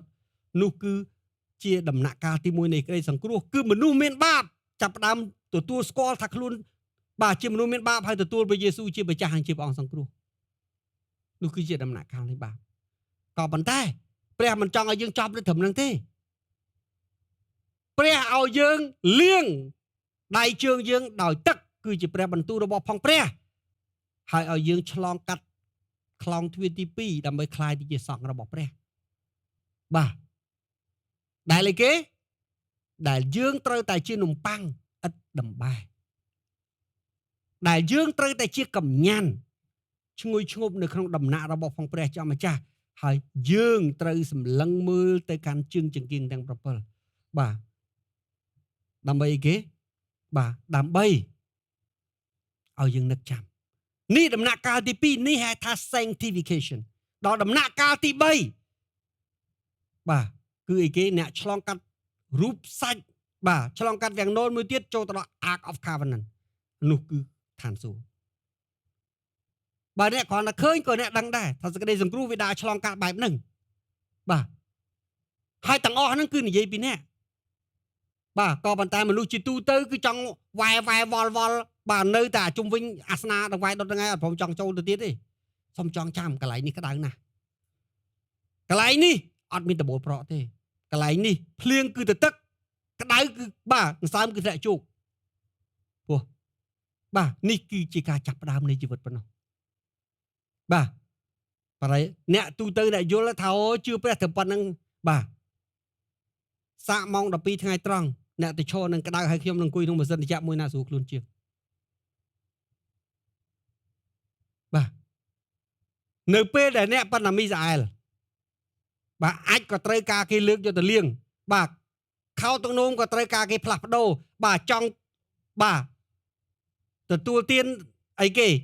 បាទទឹកដោះក៏ត្រូវការគេឆុងឲ្យហើយនឹងអ្នកអាចធ្វើបានខ្លួនឯងគ្រប់យ៉ាងតើមួយណាស្រួលជាងមួយណាមានសេរីភាពជាងក្នុងជំនឿក៏ដូចគ្នាដែរបាទអាមែនវាដូចគ្នាព្រះចង់ឲ្យយើងធំហើយតាមpattern នៅក្នុងព្រះគម្ពីរតែ50ថ្ងៃនេះអាចធំបានហើយបាទពីព្រោះកូនដែលកើតនៅក្នុងនគរព្រះជាម្ចាស់ឆ្លោះខ្លាំងឲ្យតើវាបាទយ៉ាងមិនដែរវាទៅតាមបាទដំណើរការរបស់ផងព្រះជាម្ចាស់អត់ត្រូវការពេលវែងលោកអ្នកបងឃើញអត់ជនជាតិអ៊ីស្រាអែល50ថ្ងៃក្រោយមកព្រះអង្គខ្លាចតដឹងថាកូនកំបងបាត់ហើយហ្នឹងចឹងមានន័យថាកូននៅក្នុងនគរព្រះឆាប់ធំឲ្យតែវាទៅតាមដំណើរការដែលព្រះរៀបចំហើយវាអត់ចម្លែកទេបាទហេតុអីបើលោកអ្នកបងមើលធម្មជាតិបាទសត្វខ្លះកើតមកមិនតបានមួយឆ្នាំផងខ្លាចជាកំមុំដោយញីដោយឈ្មោះអត់ហើយអាមែនអញ្ចឹងយើងឃើញនៅកន្លែងនេះបាទព្រះសពប្រតិសពបែបសពយ៉ាងបាទព្រះអង្គថាម៉េចមិនត្រូវឲ្យឯងរាល់គ្នាទៅតាមព្រះឯណាទៀតក្នុងពួកបាទទាំងព្រះពួកទាំងព្រះសំដៅទៅលើបដិមាករសំដៅទៅលើជំនឿនៅក្នុងសាសនានីមួយបាទដែលសាសជាទូទៅគ្រប់ថ្វាយបង្គំនឹងព្រះអង្គប្រាប់ថាម៉េចមិនត្រូវផិតទៅតាមព្រះទាំងនោះឡើយអាមែននៅជុំវិញឯងឡើយបាទ inspect ខ្លួនឯងតើអ្នកស្រឡាញ់ព្រះអស់ពីចិត្តនៅបើអស់ពីចិត្តអ្មេចបានថ្ងៃវិហារថ្ងៃអាទិត្យអត់នៅវិហារបានបើអស់ពីកម្លាំងតើអ្នកបានធ្វើអីខ្លះឲ្យថ្វាយព្រះបាទបើអស់ពីព្រលឹងតើអ្នកមានពេលអធិដ្ឋានអានកាពីទេ inspect ខ្លួនឯងមែនទី2កុំឲ្យឆ្លាក់ធ្វើ ធ្វើរូបសម្រាប់ឯងឯសោះក៏កុំឲ្យធ្វើរូបណាឲ្យដូចជាអ្វីនៅឋានសួគ៌ខាងលើផែនដីខាងក្រោមឬក្នុងទឹកអញ្ចឹងព្រះអង្គកំណត់ធ្វើឲ្យដូចឋានសួគ៌ក៏បានធ្វើឲ្យដូចឋានកណ្ដាលក៏បានធ្វើឲ្យដូចក្នុងទឹកក៏បានបាទគឺអត់ឲ្យឆ្លាក់ទេឆ្លាក់មានន័យថាចរិតបាទមុតជ្រៅទុកក្នុងដួងចិត្តរបស់ផងយើងក៏កុំឲ្យក្រាបសំពះអញ្ចឹងឆ្លាក់ឲ្យក្រាបនឹងក្នុងក្រឹត្យវិន័យតែមួយបាទកាលណាយើងឆ្លាក់គឺមានន័យយើងឲ្យតម្លៃហើយបាទយើងឆ្លាក់គឺមានន័យថាយើងគោរពហើយយើងឆ្លាក់មានន័យថាយើងថ្វាយបង្គំហើយណាមែនក៏កុំឲ្យក្រាបនៅចំពោះរបស់ទាំងនោះឬគោរពប្រតិបត្តិតាមត្បិតអញជាប្រយោវាជាព្រះឯងអញមានសេចក្តីប្រច័ណ្ឌព្រះអង្គថាព្រះអង្គប្រច័ណ្ឌសពថ្ងៃនេះមនុស្សប្រច័ណ្ឌគ្នាបាទជួនកាលគេបាទសម្រាប់អ្នកដែលខ្លួនស្រឡាញ់ហើយទៅសម្រាប់ខ្លួនឯងទៀតដោយព្រោះតែរឿងប្រច័ណ្ឌបាទឃើញបាទកកូក្នុងព័ត៌មានទាំងស្រុកគេទាំងស្រុកយើងបាទហេតុអីពាក្យប្រច័ណ្ឌជាទូទៅនៅក្នុងតែក្របខ័ណ្ឌគូស្នេហ៍ទេបាទហេតុអីបានជាព្រះប្រើពាក្យប្រច័ណ្ឌនៅក្នុងជំនឿពីព្រោះព្រះអង្គជាស្វាមីរបស់អ្នកអញ្ចឹងព្រះអង្គចង់ប្រាប់លោកអ្នកបងប្អូនថាលោកអ្នកជាកូនកំមុំបាទมันអាចទៅលួចមានសហាយទេស្រឡាញ់តែព្រះអង្គដែលជាស្វាមីតែមួយទៅបានហើយបើមិនអញ្ចឹងទ្រង់មិនយល់ព្រមឡើយព្រះអង្គនិយាយស្រួលស្ដាប់ចឹងបាទហើយខ្ញុំក៏អធិប្បាយបែបស្រួលដែរមិនចាំបាច់ប្រើពាក្យឃ្លាឃ្លោងឲ្យវែងពេកទេបាទដរាបណាលោកអ្នកបងប្អូននៅតែជាកូនកំមុំរបស់ព្រះត្រូវរក្សាភក្តីភាពបើមិនអញ្ចឹងទេមានលែងគ្នាទៅរកព្រះផ្សេងទៅពីព្រោះទ្រង់នឹងមិនអាចទទួលយកបានក្នុងពេលដែលភរិយាទ្រង់បាទចង់ស្រឡាញ់កងផងឲ្យទៅអោបប្រុសផ្សេងទៀតអ្នកជាមនុស្សអ្នកទទួលយកអត់បានផងហេតុអីអ្នកឲ្យបខំឲ្យព្រះទទួលយកត្រូវអត់បើអ្នកណាទទួលយកបានលើកដៃទីនេះខ្ញុំបាទទៅ debate ជាមួយព្រះថាព្រះអង្គឲ្យសុំយកយល់គេផងព្រោះគេទទួលយកបានមែនបាទក៏ទម្លាក់ការទុច្ចរិតព្រះអង្គថាម៉េចព្រះអង្គថានៅពេលដែលយើងថ្វាយបង្គំព្រះ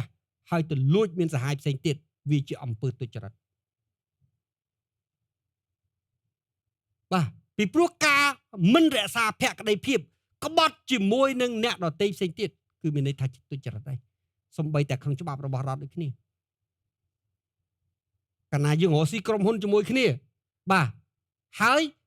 គេទុកចិត្តយើងអស់ពីចិត្តហើយស្រាប់តែយើងរំលោភការទុកចិត្តរបស់គេគេហៅរំលោភសេចក្តីទុកចិត្តអាហ្នឹងគឺជាទង្វើទុច្ចរិតដែរតាមច្បាប់គេកាត់ទោសបាន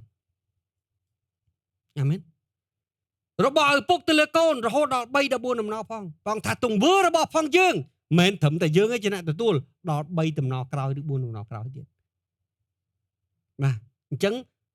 ច្បាស់ណាស់អ្នកខ្លះកើតមកខ្ញុំអត់ធ្វើអីផងហេតុអីជីវិតនេះវេទនាម្លេះបាទត្រូវអ្នកប្រហែលជាមិនធ្វើអីឬក៏មិនដល់ធ្វើទង្វើរបស់អ្នកវាមិនដល់ឲ្យអ្នកវេទនាដល់ប៉ុណ្ណឹងទេក៏ប៉ុន្តែបុព្វបុរសអ្នកធ្វើហើយវាសល់មកដល់ហើយអាមែនបាទពីព្រោះនេះគឺជាច្បាប់ឋានសួគ៌កំណត់ហើយច្បាប់ឋានសួគ៌កំណត់បងថាម៉េចយើងបានរៀនព្រះគម្ពីរសាស្ត្រាជាមួយគ្នាអ្វីដែលឋានសួគ៌កំណត់គឺកំណត់ហើយកំណត់យូរមកហើយមិនអាចផ្លាស់ប្ដូរបានទេបាទយើងទៅឆ្លោះជាមួយព្រះអង្គវាយើងឈួតប្រឹងឯងផ្លាស់ប្ដូរអ្វីក៏បានដែរសំបីតែសាឡូមោនក៏ទទួលស្គាល់ដូចគ្នាអ្វីដែលបានកំណត់គឺកំណត់ហើយអាមែនអញ្ចឹងហើយបានជាព្រះគម្ពីរប្រាប់ព្រះអង្គតែម៉េចតែព្រះអង្គថាម៉េចតែបើឯងប្រព្រឹត្តត្រឹមត្រូវកូនចៅឯងរាប់ពាន់ដំណនឹងទទួលពរអាមែនបាទនេះគឺជាអ្វីដែលព្រះគម្ពីរអញ្ចឹងតើព្រះលៀងទៅខាងល្អឬអាក្រក់ព្រះអង្គជាព្រះដែលលៀងទៅរកសេចក្តីល្អបាទពីព្រោះនៅពេលដែលព្រះឲ្យពរព្រះអង្គឲ្យពរដល់រាប់ពាន់តំណឯណោះមិនមែនមួយតំណទេអាមែនបាទទី3កុំឲ្យបញ្ចេញខ្ញុំគ្រាន់តែរំលឹកព្រើលត្រួសទេព្រោះយើងបានសិក្សាអស់ហើយបាទកុំឲ្យយើងបាទកុំឲ្យចេញព្រះនាមព្រះជាព្រះឯងជាអសារកាឡើយ ត្បិតព្រះយេហូវ៉ានឹងមិនរាប់ជាឥតទោសដល់អ្នកណាដែលចេញព្រះនាមព្រះជាសាធការចេញព្រះនាមព្រះនិយាយព្រះនាមព្រះប្រកាសព្រះនាមព្រះបាទប្រើប្រាស់ព្រះនាមព្រះបាទជាអសាអត់ការពាក្យអសាអត់ការមានន័យថាឥតប្រយោជន៍ប្រើដោយឥតខ្ជះខ្ជាយឥតបានការតើស្អីខ្លះរាប់ជាការចេញព្រះនាមព្រះអសាអត់ការខ្ញុំស្បត់ទៅនៅព្រះនាមព្រះប៉ុន្តែអត់ធ្វើតាមលីខ្ញុំស្បត់ទៅនៅព្រះនាមព្រះជាម្ចាស់ក៏ប៉ុន្តែតាមពិតយើងនឹងផុសគេពិតប្រាកដតែយើងយកព្រះបាំងមុខអានឹងឲ្យចេញព្រះនាមព្រះអសាអត់ការបាទស្បត់បំពេញដើម្បីគេចវេះពីអ្នកដទៃហើយស្បត់បំពេញទាំងខ្លួនឯងព្រះអង្គអើយបើទ្រង់ឲ្យខ្ញុំមានកូនឬបើទ្រង់ឲ្យខ្ញុំដើរខ្ញុំនឹងធ្វើនេះឬខ្ញុំនឹងធ្វើនោះហើយធ្វើមិនដឹងអានឹងចេញព្រះនាមព្រះជាអសាអត់ការអាមែនប្រមាថនៅក្នុងព្រះគម្ពីរលេវីមានជនជាតិមានកូនស្រីរបស់ផងស្ត្រីម្នាក់ដែលពូជបូដានជេរប្រតិចព្រះនាមព្រះអង្គម៉ូសេអត់ដឹងកាត់ក្តីមិនទេនាំនេះយកទៅឃុំទុកទៅព្រះថាសម្លាប់ឲ្យចោលមកក្នុងព្រះគម្ពីរលេវីបាទខ្ញុំប្រាប់មានបាបខ្លះនៅពេលដែលយើងហាមាត់អធិដ្ឋានដើម្បីលុនទួជំនួសគេព្រះស្ដីឲ្យយើងពីព្រោះបាបហ្នឹងគឺមិនអាចអត់ទោសឲ្យបានទេហើយជាពិសេសគឺការប្រមាថការមាក់ងាយការជេរបាទការប្រតិចព្រះនាមរបស់ព្រះជាម្ចាស់កុំថារិះបើអ្នកដតីអ្នកណាក៏ដោយអ្នកខ្លះគាត់ធ្វើបាបដោយព្រោះកំសោយផ្ទាល់ខ្លួនរបស់គាត់ប៉ុន្តែអ្នកខ្លះគាត់ធ្វើបាបដោយអីគេបាទដែលមិននៅក្នុងសកម្មភាពឬកាយវិការមួយដែលមិនអាចទទួលយកបានគឺមាក់ងាយបាទប្រមាថការទានព្រះនាមរបស់ព្រះជាម្ចាស់បាទបែបនេះមិនបាច់អធិដ្ឋានឲ្យទេឋានសួគ៌មិនអាចអត់ទោសឲ្យឡើយអាមែនការពិតបាទជេរប្រតិចបាទព្រះនាមព្រះជាម្ចាស់អានេះខ្ញុំគ្រាន់តែឧទាហរណ៍ទេបាទនិកមណាំងចំពុក20ច្បាប់ទី4រក្សាថ្ងៃបរិសុទ្ធ inspect ខ្លួនឯងបាទសំបីតែព្រះយេស៊ូវបងថាម៉េចទ្រង់តែងទៅថ្ងៃសាបាតតាមទម្លាប់ទ្រង់ព្រះគម្ពីរលូកានិយាយយ៉ាងច្បាស់ថាព្រះមិនដែលបោះបង់ចោលថ្ងៃបរិសុទ្ធទេបាទហើយព្រះលោកអ្នកផងដឹងទេបាទព្រះយេស៊ូវនៅក្នុងពេល18ឆ្នាំចាប់ទី12រហូតដល់30ព្រះគម្ពីរដំណឹងដល់អត់បានកាត់ទុកទេប៉ុន្តែតាមរយៈការសិក្សាប្រវត្តិសាស្ត្របាទគេបានដឹងថានៅពេលនោះបើយើងមើលនៅក្នុងព្រះគម្ពីរនៅក្នុងពេលនោះគឺព្រះអង្គយ៉ាងមិនដែរបិទការបើកសម្ដែងទាំងស្រុងដើម្បីឲ្យព្រះយេស៊ូវទទួលឆ្លងកាត់ពិសោធន៍ជីវិតមនុស្សជាក់ស្ដែងនៅលើផែនដីដូចខ្ញុំនឹងលោកណាទី2បាទព្រះគម្ពីរប្រាប់ថាម៉េចព្រះអង្គជា carpenter ជាងឈើក៏ប៉ុន្តែនៅពេលដែលគេសិក្សាភាសាក្រិកហើយគេសិក្សាវប្បធម៌ព្រះអង្គមិនមែនជាងឈើទេព្រះអង្គជាជាងថ្មជាជាងដាប់ថ្មអញ្ចឹងហើយបានជឿនៅក្នុងដំណឹងល្អចាប់តាំងពីឈ្មោះរបស់ផងសិស្សព្រះអង្គរហូតដល់ការបង្រៀនទាំងមូលព្រះអង្គនិយាយតែពីរឿងថ្មហើយពីព្រោះព្រះអង្គយល់ច្បាស់ពីរឿងហ្នឹងបាទព្រះអង្គជាមួយនឹងឪពុកខាងសាច់ឈាមរបស់ផងព្រះអង្គគឺជាមួយយូសែបធ្វើដំណើររាប់គីឡូចេញពីណាសារ៉េតដើម្បីទៅសាងសង់ទីក្រុងមួយដែលបានរំលំហើយសាងសង់ឡើងវិញបាទហើយក្រោយមកទៀតព្រះអង្គពេលដែលយូសែបបានស្លាប់បាត់ទៅព្រះយេស៊ូវបានទទួលខុសត្រូវចិញ្ចឹមមនុស្ស7នាក់ក្នុងគ្រួសារមិនមែនជាបន្ទុកធម្មតាទេ7នាក់ទាំងព្រះអង្គយ៉ាងហោចបាទពីព្រោះហេតុអីពីព្រោះបើយើងមើលនៅក្នុងព្រះគម្ពីរគ្រាន់តែកូនប្រុសនាងម៉ារី4នាក់ឯងអញ្ចឹងនាងម៉ារីមួយ5នាក់ឯងហើយមានប្អូនស្រីមួយទៀត6នាក់រាប់តាំងពីយេស៊ូវយ៉ាងហោច7នាក់ត្រូវអត់បាទក៏ប៉ុន្តែទោះបើព្រះអង្គលំបាកលំមិនធ្វើការធ្ងន់យ៉ាងណាព្រះអង្គមិនដែលអីគេមិនដែលខានក្នុងការទៅដំណាក់របស់ព្រះទេ ការពិតព្រះជាអ្នកចេញច្បាប់ព្រះជាអ្នក demonstrate ដោយជីវិតរបស់ផងព្រះអង្គពីព្រោះថ្ងៃបរិសុទ្ធនេះសំខាន់ខ្លាំងណាស់លោកអ្នកបងប្អូនឮលោកគ្រូយ៉ូណាថាននិយាយថ្ងៃនេះហើយបាទពេលដែលព្រះបង្កើតពីថ្ងៃទី1ដល់ថ្ងៃទី1ព្រះអង្គថាមានយប់មានថ្ងៃតែថ្ងៃទី7អត់មានពាក្យនោះទេពីព្រោះថ្ងៃទី7ជាសមោលនៃ symbolic អំពីពេលវេលាបាទរបស់ព្រះដែលមានតម្លៃអស់កលជានិច្ចដែលគ្មានទីបញ្ចប់ហើយព្រះអង្គឲ្យយើងមកពីព្រោះយើងគឺជាអីគេ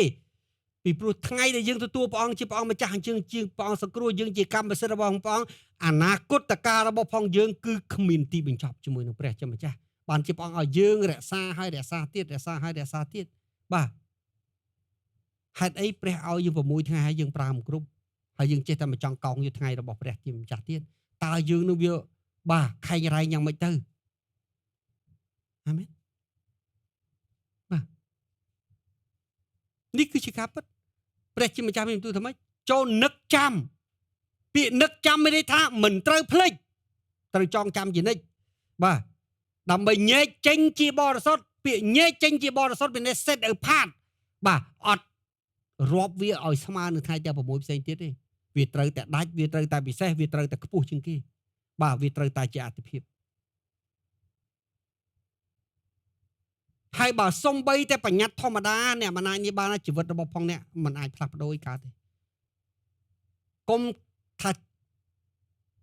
ជឿព្រះ10ឆ្នាំ20ឆ្នាំខ្ញុំឲ្យ100ឆ្នាំបើសំបីតែថ្ងៃបរិសុទ្ធក៏អ្នកមិនអាចរៀនចេះដើម្បីនឹងរក្សាជីវិតអ្នកមិនអាចខ្លាចជាគ្រីស្ទបរិស័ទមួយដែលព្រះប្រកាសទេខ្ញុំនិយាយឲ្យច្បាស់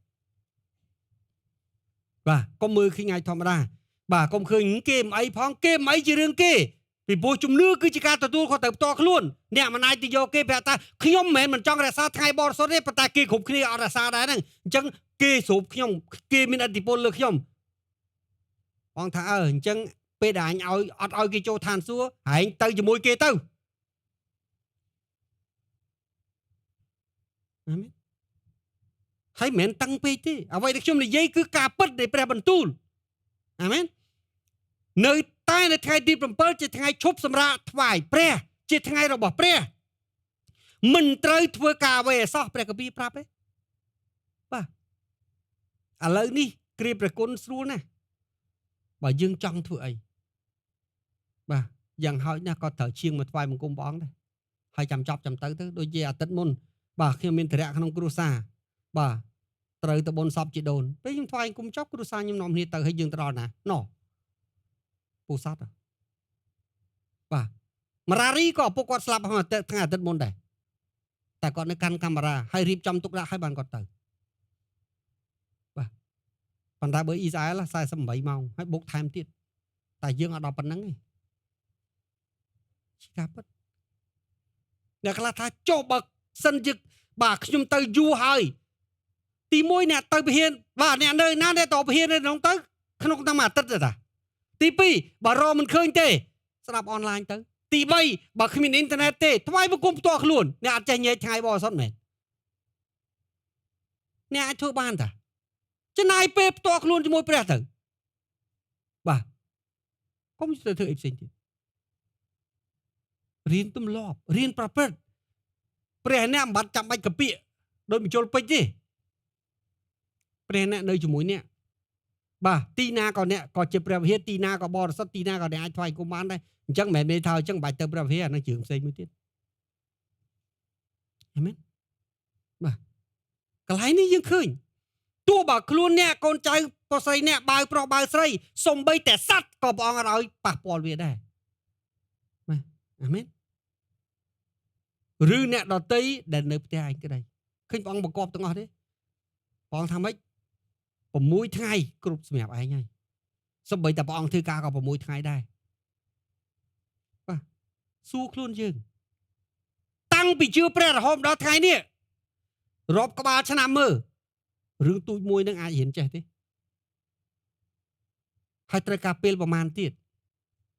ដើម្បីចេះឬតើតែចេះតើតែខកជើងមិនចេះ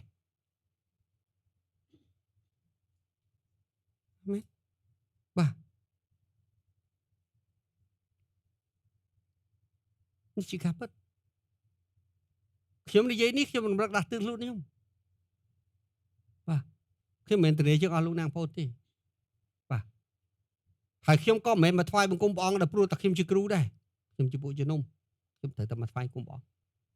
ទោះបីខ្ញុំអត់ទៅណាក៏ខ្ញុំនៅបាទថ្វាយបើខ្ញុំអត់មានបាទខ្ញុំចេញទៅក្រៅប្រទេសឬក៏នៅកន្លែងណាមួយក៏ខ្ញុំចំណាយពេលផ្ទាល់ខ្លួនជាមួយព្រះដែរថ្ងៃអាទិត្យគឺថ្ងៃអាទិត្យថ្ងៃបរិសុទ្ធគឺថ្ងៃបរិសុទ្ធបើខ្ញុំកំណត់ឲ្យមកជីវិតរបស់ខ្ញុំត្រូវតែគោរពបាទទោះបើយើងថ្វាយអង្គមជុំគ្នា3 4 ម៉ោងខ្ញុំថ្វាយអង្គមខ្លួនឯងបាន1ម៉ោងក៏ខ្ញុំបានញែកដែរយើងត្រូវមកចាត់ទៅនឹងបាទពីព្រោះគ្រប់យ៉ាងអ្នកធ្វើនៅចំពោះព្រះអ្នកសម្ដែងនៅចំពោះព្រះមិនមែនស្ដែងនៅចំពោះអ្នកដទៃទេបាទលោកអ្នកបងដឹងទេហេតុអីបានជានៅក្នុងសេចក្តីបង្រៀនរបស់អ្នកព្រះចេះតែនិយាយម្ដងហើយម្ដងទៀតបាទទៅកាន់ពួកអាចារ្យផារ៉ាស៊ីថាមនុស្សកំពត់បាទពីព្រោះពាក្យកំពត់នៅក្នុងភាសាអង់គ្លេសគឺ mask គឺស្បៃបាំងមុខ mask គឺគេប្រើសម្រាប់ពួកសម្ដែងល្ខោនមិញខ្ញុំបានប្រាប់លោកអ្នកបងប្អូនព្រះយេស៊ូវដើម្បីចិញ្ចឹមទ្រទ្រង់គ្រួសារជាមួយនឹងលោកយូសែបនៅក្នុងពេលដែលដំណឹងល្អមិនកត់ត្រា18ឆ្នាំហ្នឹងព្រះអង្គទៅសាងសង់ filter មួយដែលចម្ងាយប្រហែលជាង1គីឡូឬ2គីឡូពីផ្ទះហើយព្រះអង្គដើរទៅសង់កន្លែងនោះអញ្ចឹងព្រះអង្គជាអ្នកសង់កន្លែងហ្នឹងព្រះអង្គឃើញពួករ៉ូមព្រះអង្គឃើញពួកក្រិចដែលពួកគេជា actor actress ដែលប្រើតែម៉ាស់ហ្នឹងឯងបាទហើយព្រះអង្គប្រាប់ថាម៉េចបាទឲ្យតែពួកពាក់ម៉ាស់ហ្នឹងគឺសិទ្ធិពុទ្ធបុត្រពីព្រោះមិនមែនជាមនុស្សពិតទេមុខហើយនឹងខាងក្នុងគឺយើងផ្សេងគ្នាបាទអាមែននេះគឺជាការពិតទី5ចូលគ្រប់ប្រតិបត្តិឪពុកម្ដាយដើម្បីឲ្យមានអាយុវែងនៅក្នុងស្រុកដែលព្រះយេហូវ៉ាប្រទានឲ្យបាទមានមនុស្សជាច្រើនណាស់យល់ច្រឡំថាជឿព្រះមិនហ៊ានជឿទេពីព្រោះគេអត់ឲ្យស្រឡាញ់ម៉ែឪតែព្រះកាពីអត់បាននិយាយចឹងទេ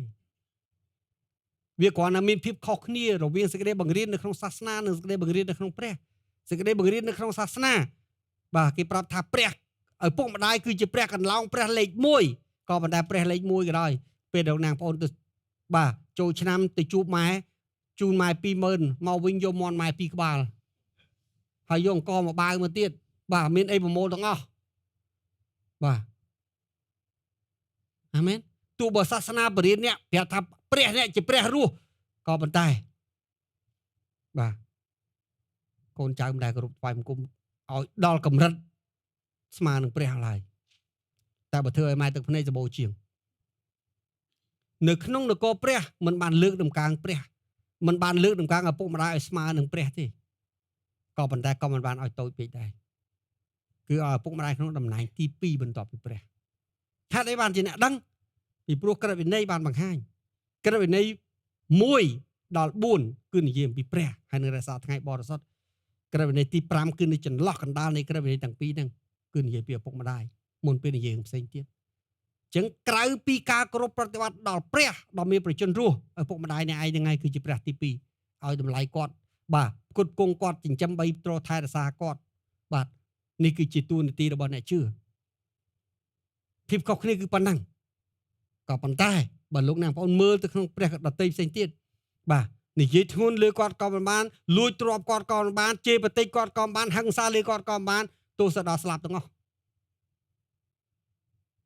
នេះជាការពិតលោកអ្នកបងប្អូនមើលនេះខាប់ប៉ុណ្ណឹងបាទខ្ញុំមិនបាច់និយាយរឿងនេះច្រើនពេកព្រោះខ្ញុំក៏បានអធិប្បាយមិនចេះតិចហើយដែរក៏ប៉ុន្តែឲ្យដឹងថាបាទកុំជឿព្រះយូរទៅលែងដឹងខុសលែងដឹងត្រូវបាទព្រះកាពី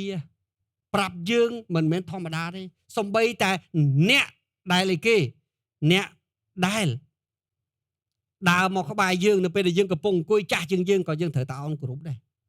ព្រះកាពីបរិញ្ញាយើងតាំងពីអញ្ចឹងទៀតបាទឲ្យយើងស្គាល់ខុសស្គាល់ត្រូវបើយើងជាអ្នកជឿព្រះជាម្ចាស់លែងស្គាល់ខុសលែងស្គាល់ត្រូវលែងស្គាល់ល្អលែងស្គាល់អាក្រក់អ្នកណាគេមិនហ៊ានជឿព្រះបាទជាពិសេសនៅក្នុងសង្គមបច្ចុប្បន្ននេះយ៉ាងមិនដែរយើងឃើញតាមរយៈវប្បធម៌របស់ផងមនុស្សជាតិច្បោកច្បល់បាទអ្នកខ្លះលែងស្គាល់ម៉ែស្គាល់ឪលែងស្គាល់គុណស្គាល់ទោសហើយក៏ប៉ុន្តែបើគេមិនស្គាល់ក៏អ្នកគួរតែស្គាល់ដែរព្រោះអ្នកជាកូនព្រះបាទអាមែនទី6កុំឲ្យសម្លាប់ឲ្យសោះបាទ អានេះក៏ជារឿងមួយដែលមនុស្សមិនខ្លាចទេមនុស្សគិតថាដើម្បីកុំឲ្យស្លាប់គឺទាល់តែយកជីវិតអ្នកដទៃខ្ញុំគ្រាន់តែប្រាប់ជីវិតខ្លួនឯងក៏ជាការសម្លាប់មនុស្សដែរពីព្រោះជីវិតនេះមិនមែនជារបស់អ្នកទេព្រះឲ្យអ្នកខ្ចីប្រើនៅពេលដែលអ្នកអត់សួរម្ចាស់បាទថាខ្ញុំអាចស្លាប់បានអត់ហើយអ្នកសម្រេចចិត្តដើម្បីបញ្ចប់វាមានន័យថាអ្នកបំពេញហើយបាទហើយខ្ញុំប្រាប់គ្មានអ្នកណាសម្លាប់មនុស្សឲ្យបានទៅឋានសួគ៌ទេលើកលែងតែអ្នកសម្លាប់តាមច្បាប់មានច្បាប់ត្រឹមត្រូវគេពិតជាវិរុទ្ធភាពមែនបាទហើយចុះសប្តាហ៍នេះគ្មានអ្នកណាសម្លាប់មនុស្សច្រើនជាងមនុស្សសម័យពេលបច្ចុប្បន្ននេះហេតុអីបើយើងគ្រាន់តែយើងយកជ្រុងមួយយកមកឆ្លុះបញ្ចាំងគឺការបលូតកូនប្រទេសខ្លះស្របច្បាប់ប្រទេសខ្លះមិនស្របច្បាប់ប៉ុន្តែមួយឆ្នាំតើទីរក់ប្រមាណ100លានអ្នកដែលត្រូវគេសម្លាប់ពេលដែលមិនទាន់ឃើញថ្ងៃយើងអត់និយាយកូនរលូតទេព្រោះកូនរលូតវាមកដោយខ្លួនវាគឺនិយាយពីពេទ្យដែលតកាត់ដៃកាត់ជើងវាចេញជីវិតណាសំបីតែមួយថ្ងៃក៏ជាជីវិតដែរបាទកុំឲ្យថៃកូនខ្ញុំតា my body my choice បាទត្រូវហើយតែជីវិតមិនមែនជារបស់អ្នកឯងទេបាទអ្នកឯងសម្លាប់អ្នកឯងទូក៏ត្រូវចំពោះព្រះនេះជាការពិតបាទគ្មានអ្នកណាអាចប៉ះពាល់ជីវិតអ្នកណាបានទេយើងមើលសំបីតែនៅក្នុងក្រោយសម័យនោះយើងឃើញយ៉ាងម៉េចដែរនេះបើអ្នកណាយកជីវិតគេអញនឹងទាឈាមជាជីវិតពីអ្នកនោះជាមិនខានបាទអញនឹងទាឈាមអ្នកនោះដោយសារសត្វឬដោយសារដៃអ្នកដទៃទៀតដោយសារដៃរបស់បងប្អូននៃអ្នកដែលស្លាប់នោះអ្នកណាដែលកំចាយឈាមមនុស្សអ្នកនោះត្រូវតែខ្ចាយឈាមបាទពេលនិយាយច្បាស់មែនទេអ្នកឯងកំចាយឈាមគេអ្នកឯងត្រូវបានអ្នកដទៃកំចាយវិញកំចាយដោយរបៀបណាមិនដឹងទេបាទអញ្ចឹងកុំប៉ុនប៉ងជីវិតអ្នកណាឲ្យសោះពីព្រោះអ្នកឯងនឹងត្រូវសងថ្លៃជីវិតថ្លៃណាស់ជីវិតជារបស់អស្ចារ្យណាស់ហើយមានតែព្រះទេដែលមានសិទ្ធិអាកាត់សូម្បីតែខ្លួនឯងក៏គ្មានដែរអ្នកណាដែលកំចាយឈាមរបស់មនុស្សនោះអ្នកនោះឯងនឹងត្រូវខ្ចាយដោយសារមនុស្សត្បិតព្រះទ្រង់បានបង្កើតមនុស្សឲ្យដូចជារូបអង្គទ្រង់ព្រះគម្ពីរបានប្រាប់ថាម៉េចបាទពាក្យថាបង្កើតមនុស្សឲ្យដូចរូបអង្គទ្រង់មានន័យថាអ្នកឯងពិសេសណាស់អ្នកឯងអស្ចារ្យណាស់បាទអ្នកឯងបាទជាទីស្រឡាញ់របស់ព្រះណាស់ដូច្នេះបាទអ្នកឯងគួរតែឲ្យតម្លៃជីវិតខ្លួនឯងអាមែនបាទខ21បើសម្លាប់មនុស្សវិញនោះត្រូវតែគេសម្លាប់ដែរនៅក្នុងលេវីហើយខយោងខ្ញុំដាក់ខយោងមកបាទបើលោកណាបងប្អូនចង់ឃើញខ្ញុំដាក់ឲ្យបាទតែខ្ញុំមិនអានទេវាព្រោះច្រើនណាស់បាទច្បាប់មួយទៀតកុំឲ្យផាត់គ្នាសោះអានេះក៏ជាច្បាប់មួយដែលមនុស្សនៅពេលបច្ចុប្បន្ននេះធ្វើខុសដែរហេតុអីពីព្រោះគេយល់ថាអូផាត់គ្នាបាទតលតែមានប្រពន្ធមានប្តីបាទហើយទៅរកដៃគូខាងក្រៅអានឹងបានរាប់ជាផិតព្រះកាពីអត់មាននិយាយចឹងព្រះកាពីបានប្រាប់ថាសំបីតែមានសម្រើបនៅក្នុងខ្លួនបាទមិនប៉ះពាល់អ្នកដទៃផ្សេងទៀតក៏វាជាការផិតដែរពីព្រោះព្រះរូបកាយអ្នកគឺជាព្រះវិហាររបស់ផងព្រះគង់នៅក្នុងដំណាក់នេះអាមែនមនុស្សសពថ្ងៃនេះយ៉ាងម៉េចដែរទាំងប្រុសទាំងស្រីបាទមើលរូបអាភាមើលកូនអាភានៅពីពេញអ៊ីនធឺណិតពីពេញទូរស័ព្ទពីពេញកុំព្យូទ័រអ្នកខ្លះមិនហ៊ានឲ្យគេប៉ះទូរស័ព្ទទេពីព្រោះអីគេនៅក្នុងនោះមិនដឹងមានរឿងអីខ្លះបាទទូរស័ព្ទខ្ញុំប្រពន្ធកូនខ្ញុំអ្នកណាឆែកក៏បានដែរពីព្រោះអត់មានអាកំងទេយូសែបក៏ឆែកបានម៉ារីមក៏ឆែកបានកូនប្រុសខ្ញុំយកទៅលេងបាទអាសាយកទូរស័ព្ទខ្ញុំទៅមើលប្រពន្ធខ្ញុំអត់គ្មានអាកំងទេពីព្រោះអីគេទៅឆែកទៅបាទពីព្រោះវាគ្មានស្អីដើម្បីទៅលាក់បាំងប៉ុន្តែអ្នកខ្លះអត់បានទេប៉ះពាល់អត់បានទេពីព្រោះអីគេបាទគឺសុទ្ធតែជាអាកំងទាំងអស់ក្នុងទូរស័ព្ទមិនណាអីគេមើលបានទេថ្ងៃមួយខ្ញុំខ្ចីទូរស័ព្ទជាងបាទយកមកខលពោះទូរស័ព្ទខ្ញុំអស់លុយជាងធ្វើផ្ទះខ្ញុំមិនដឹងជាស្អីខ្លះក្នុងនោះគ្រាន់តែ scroll បើកតែក្រង់មកគឺមិនទាន់ទាំងអស់លេខកូដផងវាចេញបាត់ហើយ ប៉ុន្តែគេអត់ជឿគេគេគ្រាន់មកធ្វើផ្ទះឲ្យយើងនេះការពិតតែកុំនិយាយថាសម័យនេះជាមួយព្រះនិយាយតែខុសឬត្រូវទេនិយាយតែរឿងច្បាប់ទេកុំនិយាយសម័យនេះឬសម័យនោះអ្នកចង់ឲ្យព្រះយោគយល់មិនមែននិយាយចឹងអាមែនមានតែមួយគត់បើចង់ទៅឋានសួគ៌ត្រូវធ្វើតាមច្បាប់ព្រះបើអត់មិនបាច់ទៅទេអាមែនភ្នែកជារបស់អ្នកបើអ្នកមិនមើលណាអ្នកមើលតែជារបស់អ្នកបើអ្នកមិនស្ដាប់អ្នកណាស្ដាប់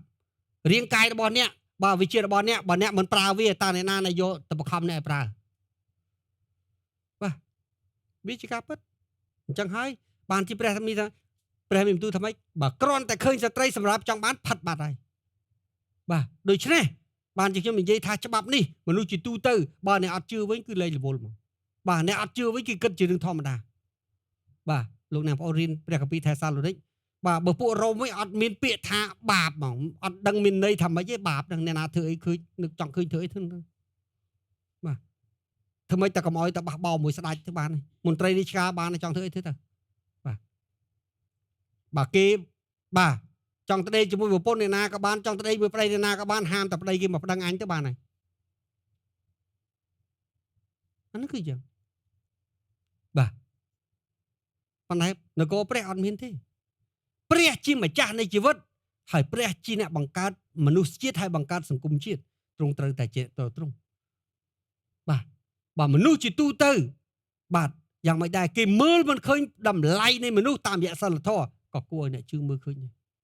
ហើយបើអ្នកជឿមើលមិនឃើញទៀត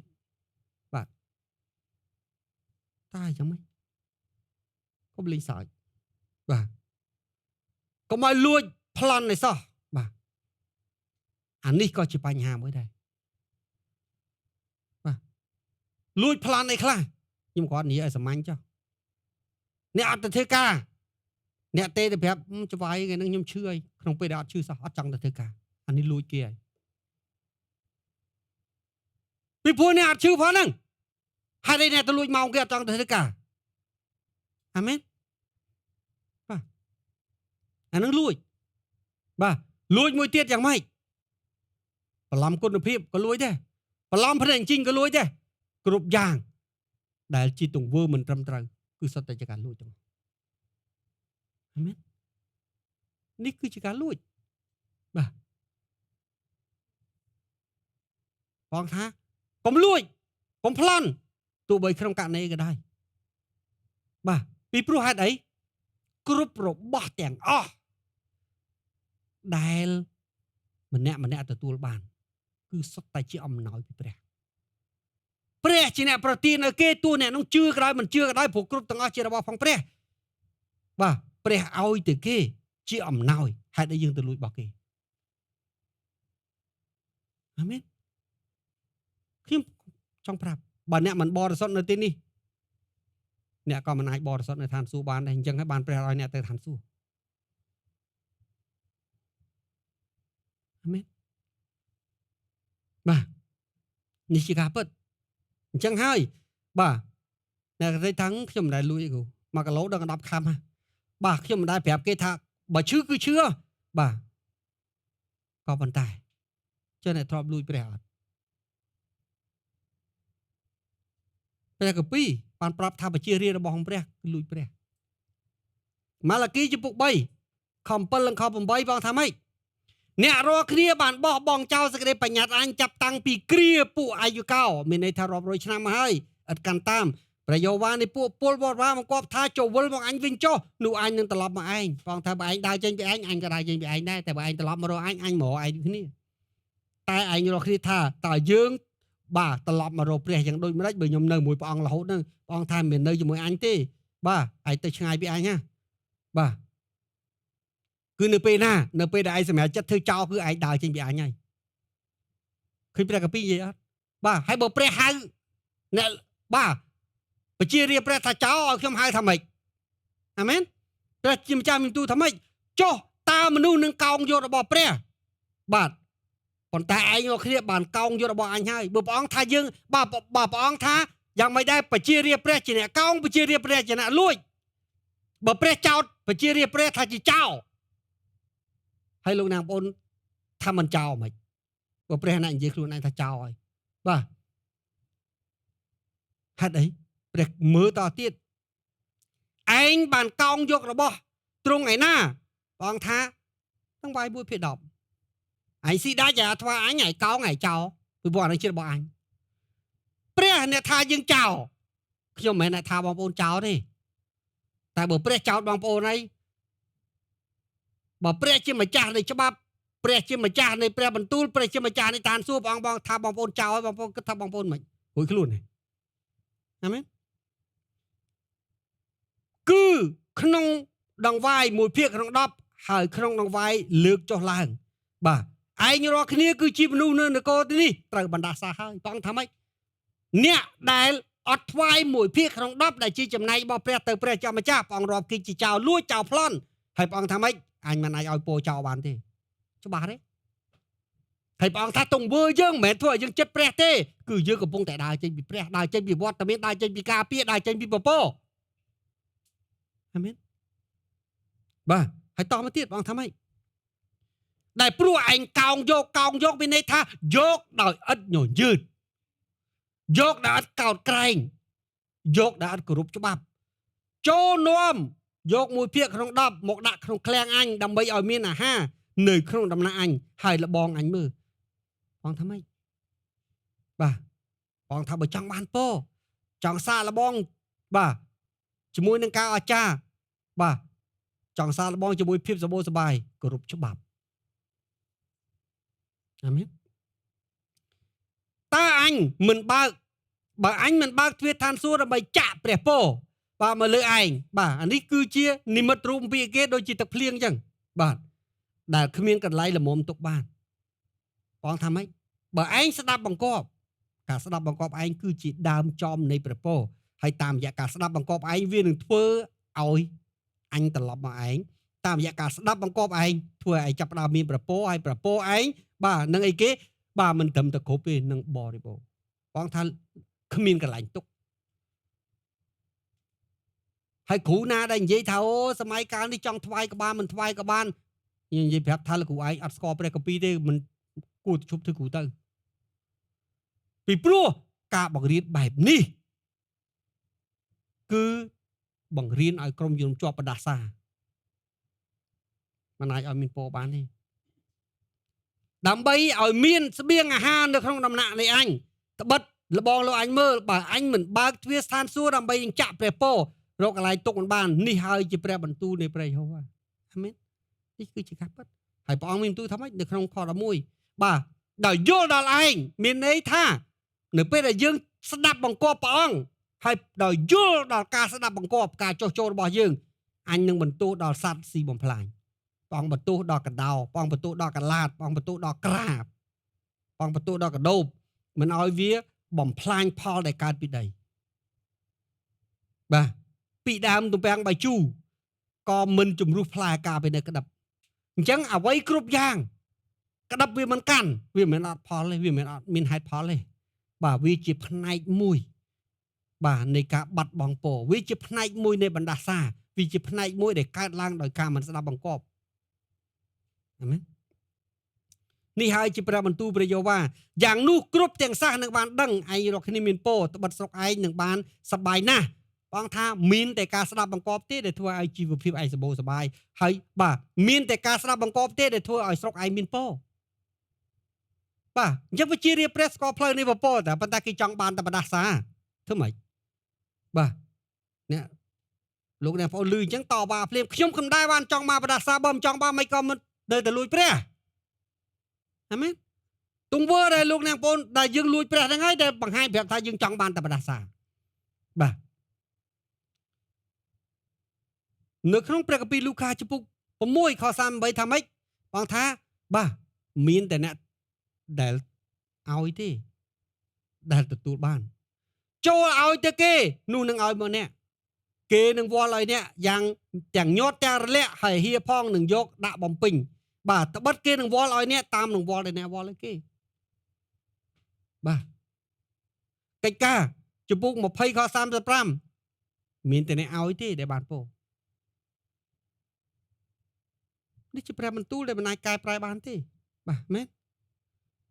បាទនៅក្នុងព្រះគម្ពីរហាកាយជំពូក2ខ8ព្រះអង្គថាមាសជារបស់ព្រះបាទប្រាក់ជារបស់ព្រះអ្វីៗជារបស់ព្រះទាំងអស់ហើយព្រះគម្ពីរយ៉ាកុបជំពូក1ខ17ព្រះអង្គថាម៉េចគ្រប់ទាំងរបស់ល្អបានប្រទានមកពីព្រះ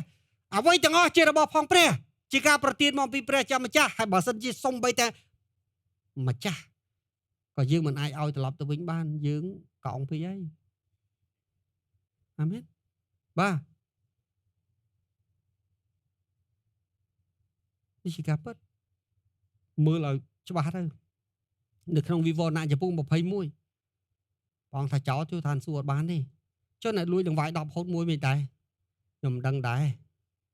បាទនឹងទុកឲ្យព្រះទៅប៉ុន្តែព្រះអង្គថាម៉េច all liar នេះអាមែន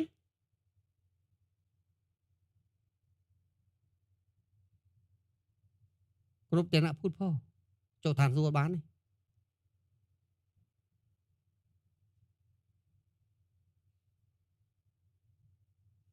ខ្ញុំមិនថាអ្នកចូលមិនបានទេក៏ប៉ុន្តែខ្ញុំចង់រំលឹកលោកអ្នកបងប្អូនថាព្រះគម្ពីរវិវរណៈជំពូក21ខ8បានប្រាប់ពីអីគេ category ថាមនុស្សប្រភេទណាខ្លះដែលចូលឋានសួគ៌បានភាពយ៉ាងច្បាស់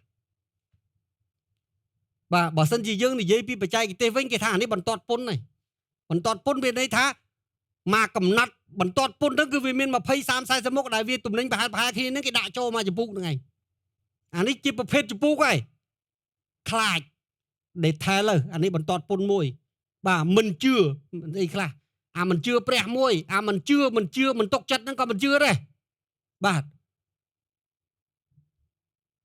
ដោយមានការធូរបន្តមិនសមអីយ៉ាងម៉េចណាព្រះអង្គប្រាប់ហើយព្រះអង្គឲ្យធ្វើជាតំណាងនៅទីនោះព្រះអង្គប្រាប់ហើយថាព្រះអង្គគង់ជាមួយគ្រប់ទាំងការកន្លងទៅព្រះអង្គគ្រប់គ្រងសពបែបយ៉ាងបាទក៏ប៉ុន្តែជាមួយគេសាច់ឈាមជាមនុស្សភ័យពេកខ្លាចពេកហើយចិត្តដេកកើតទុកអ្នកណាធ្វើឲ្យវេទនាមិនមែនព្រះទេខ្លួនឯងភាពមិនជឿខ្លួនយើងអ្នកសម្លាប់យើងអ្នកធ្វើឲ្យយើងវេទនាបាទពួកកាប់សម្លាប់គេអញ្ចឹងកាប់សម្លាប់មិនចាំបាច់ទៅដល់ជីវិតគេស្លាប់ផងធ្វើឲ្យគេឈឺចាប់ធ្វើឲ្យគេវេទនាបាទនិយាយបង្ខំមួលបង្កាច់បាទគ្រប់រូបភាពមិនថានៅក្នុងរដ្ឋាភិបាលនៅក្នុងជំនួញបាទឬនៅក្នុងអីអ្វីដែលជាទង្វើទុច្ចរិតទាំងអស់ដែលយើងវាយប្រហារអ្នកដទៃគឺសុទ្ធតែនៅក្នុងប្រភេទកាប់សម្លាប់គេទាំងអស់ពួកផាត់នេះប្រយ័ត្នអត់បានទៅឋានសួគ៌ដោយព្រោះតរូបអាភិសខ្ញុំនិយាយស្រួលស្ដាប់ចេះអាមែនមុនគុំអានេះមិនពិបាកយល់ទេថ្វាយបង្គំរូបព្រះបកស្រាយអស់ហើយគ្រប់ទាំងមនុស្សកំពូតបាទ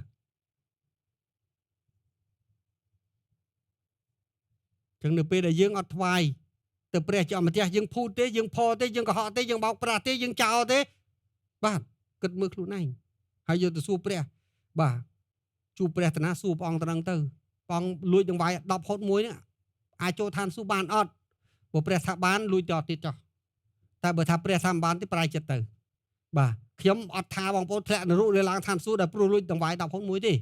តែខ្ញុំគ្រាន់តែប្រាប់ថាខកពីហ្នឹងបានប្រាប់ថា all liar គ្រប់ទាំងអ្នកផណាមែនខ្ញុំមិននិយាយដាច់ណាត់ទេតែខ្ញុំក៏មិនបានបដិសេធតែខ្ញុំបង្ហាញទៅពីអាមែននេះគឺជាការពិតបាទអញ្ចឹងវាមិនមែនបញ្ហារឿងទ្រព្យរបស់ទេលោកអ្នកបងប្អូនបញ្ហានេះបញ្ហាចិត្តអាមែនអេរិយាបថ character បាទចំពុកចុងក្រោយកុំឲ្យលោភចង់បានផ្ទះអ្នកចិត្តខាងឲ្យសោះកុំឲ្យលោភចង់បានប្រពន្ធគេបើប្រុសបើស្រីគោលារបស់អ្វីដែលរបស់អ្នកចិត្តខាងឲ្យសោះអ្វីដែលជារបស់គេត្រូវតែប្រាប់ខ្លួនឯងមិនត្រូវប៉ះពាល់កុំប្រខិតកុំលួចកុំបន្លំបាទប៉ះពាល់តែជារបស់យើងអ្វីដែលជាកម្មសិទ្ធិរបស់យើងគឺបានប្រជាប្រពោមួយព្រះចាត់ចែងទៅអ្វីដែលមិនមែនជារបស់យើងកុំប៉ះពាល់បាទពីព្រោះវាជាអំណោយដែលព្រះប្រទានពរដល់គេ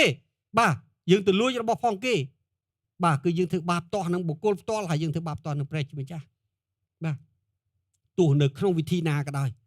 ស្របច្បាប់យ៉ាងម៉េចក៏ដោយបាទទង្វើរបស់អ្នកប្រចាក់ច្បាស់នៅចំពោះព្រះនេះជាការពិតបាទ Dù ta pre đã cho bà mà thưa ấy. Đâm bây có mọi nẹ tà lọc chi tiết sẽ có. Bà, hai bữa nẹ mình trong sạp tế. Nẹ mà nai sạp bàn, pi bố. Pre mình bàn bánh chụp free will bọn nẹ tế. Tụi bây nẹ chưa pre hai nẹ nơi tại bên chăn tẹ. Nơi không cả xâm lại chết đài. Bà, nẹ nơi tại ai thôi mua chỉ ri pre hai mình sạp bàn. Bà, có bọn ta lật tập hòn.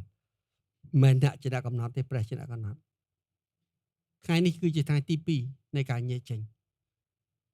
บ่าពិនិត្យមើលជាមអ្នកមានស្លាកស្នាមទេជាមអ្នកមិនស្អាតទេមិនបរិសុទ្ធទេទង្វើរបស់អ្នកត្រឹមត្រូវទេកុំឲ្យមុននឹងចូលទៅក្នុងថ្ងៃអង្គារបាទធ្វើពិធីបន់រំលងកុំឲ្យទៅទាំងសកាបាទថ្ងៃអង្គារម៉ោង6យើងធ្វើបន់រំលងបាទខ្ញុំនិយាយនេះអត់មានអំពាវនាវឲ្យអ្នកណាចូលរួមទេបាទព្រះរំដោះអ្នកបាទពី glory ទៅកាន់ glory បាទល្អបំផុតជួបជុំក្រុមគ្រួសារធ្វើនៅផ្ទះសម្រាប់ពួកយមស្រាប់តាវាគ្មានជំរឿសអីក្រៅវាមកវិហាររួចទៅហើយបាទអាមែនហើយចប់ថ្វាយបង្គំបាទក្រុមការងារជួបមួយនៅគ្រូលេអាបាទជួបមួយប្រធានរបស់យើងគាត់ចាត់ចែងយ៉ាងម៉េចរឿងរបស់គាត់អាមែនបាទឆ្នាំនេះខ្ញុំគឺគ្រាន់តែជាក្រុមយមទេបាទលោកគ្រូធំរបស់យើងនៅទីនេះមកអញ្ជើញលោកគ្រូធំ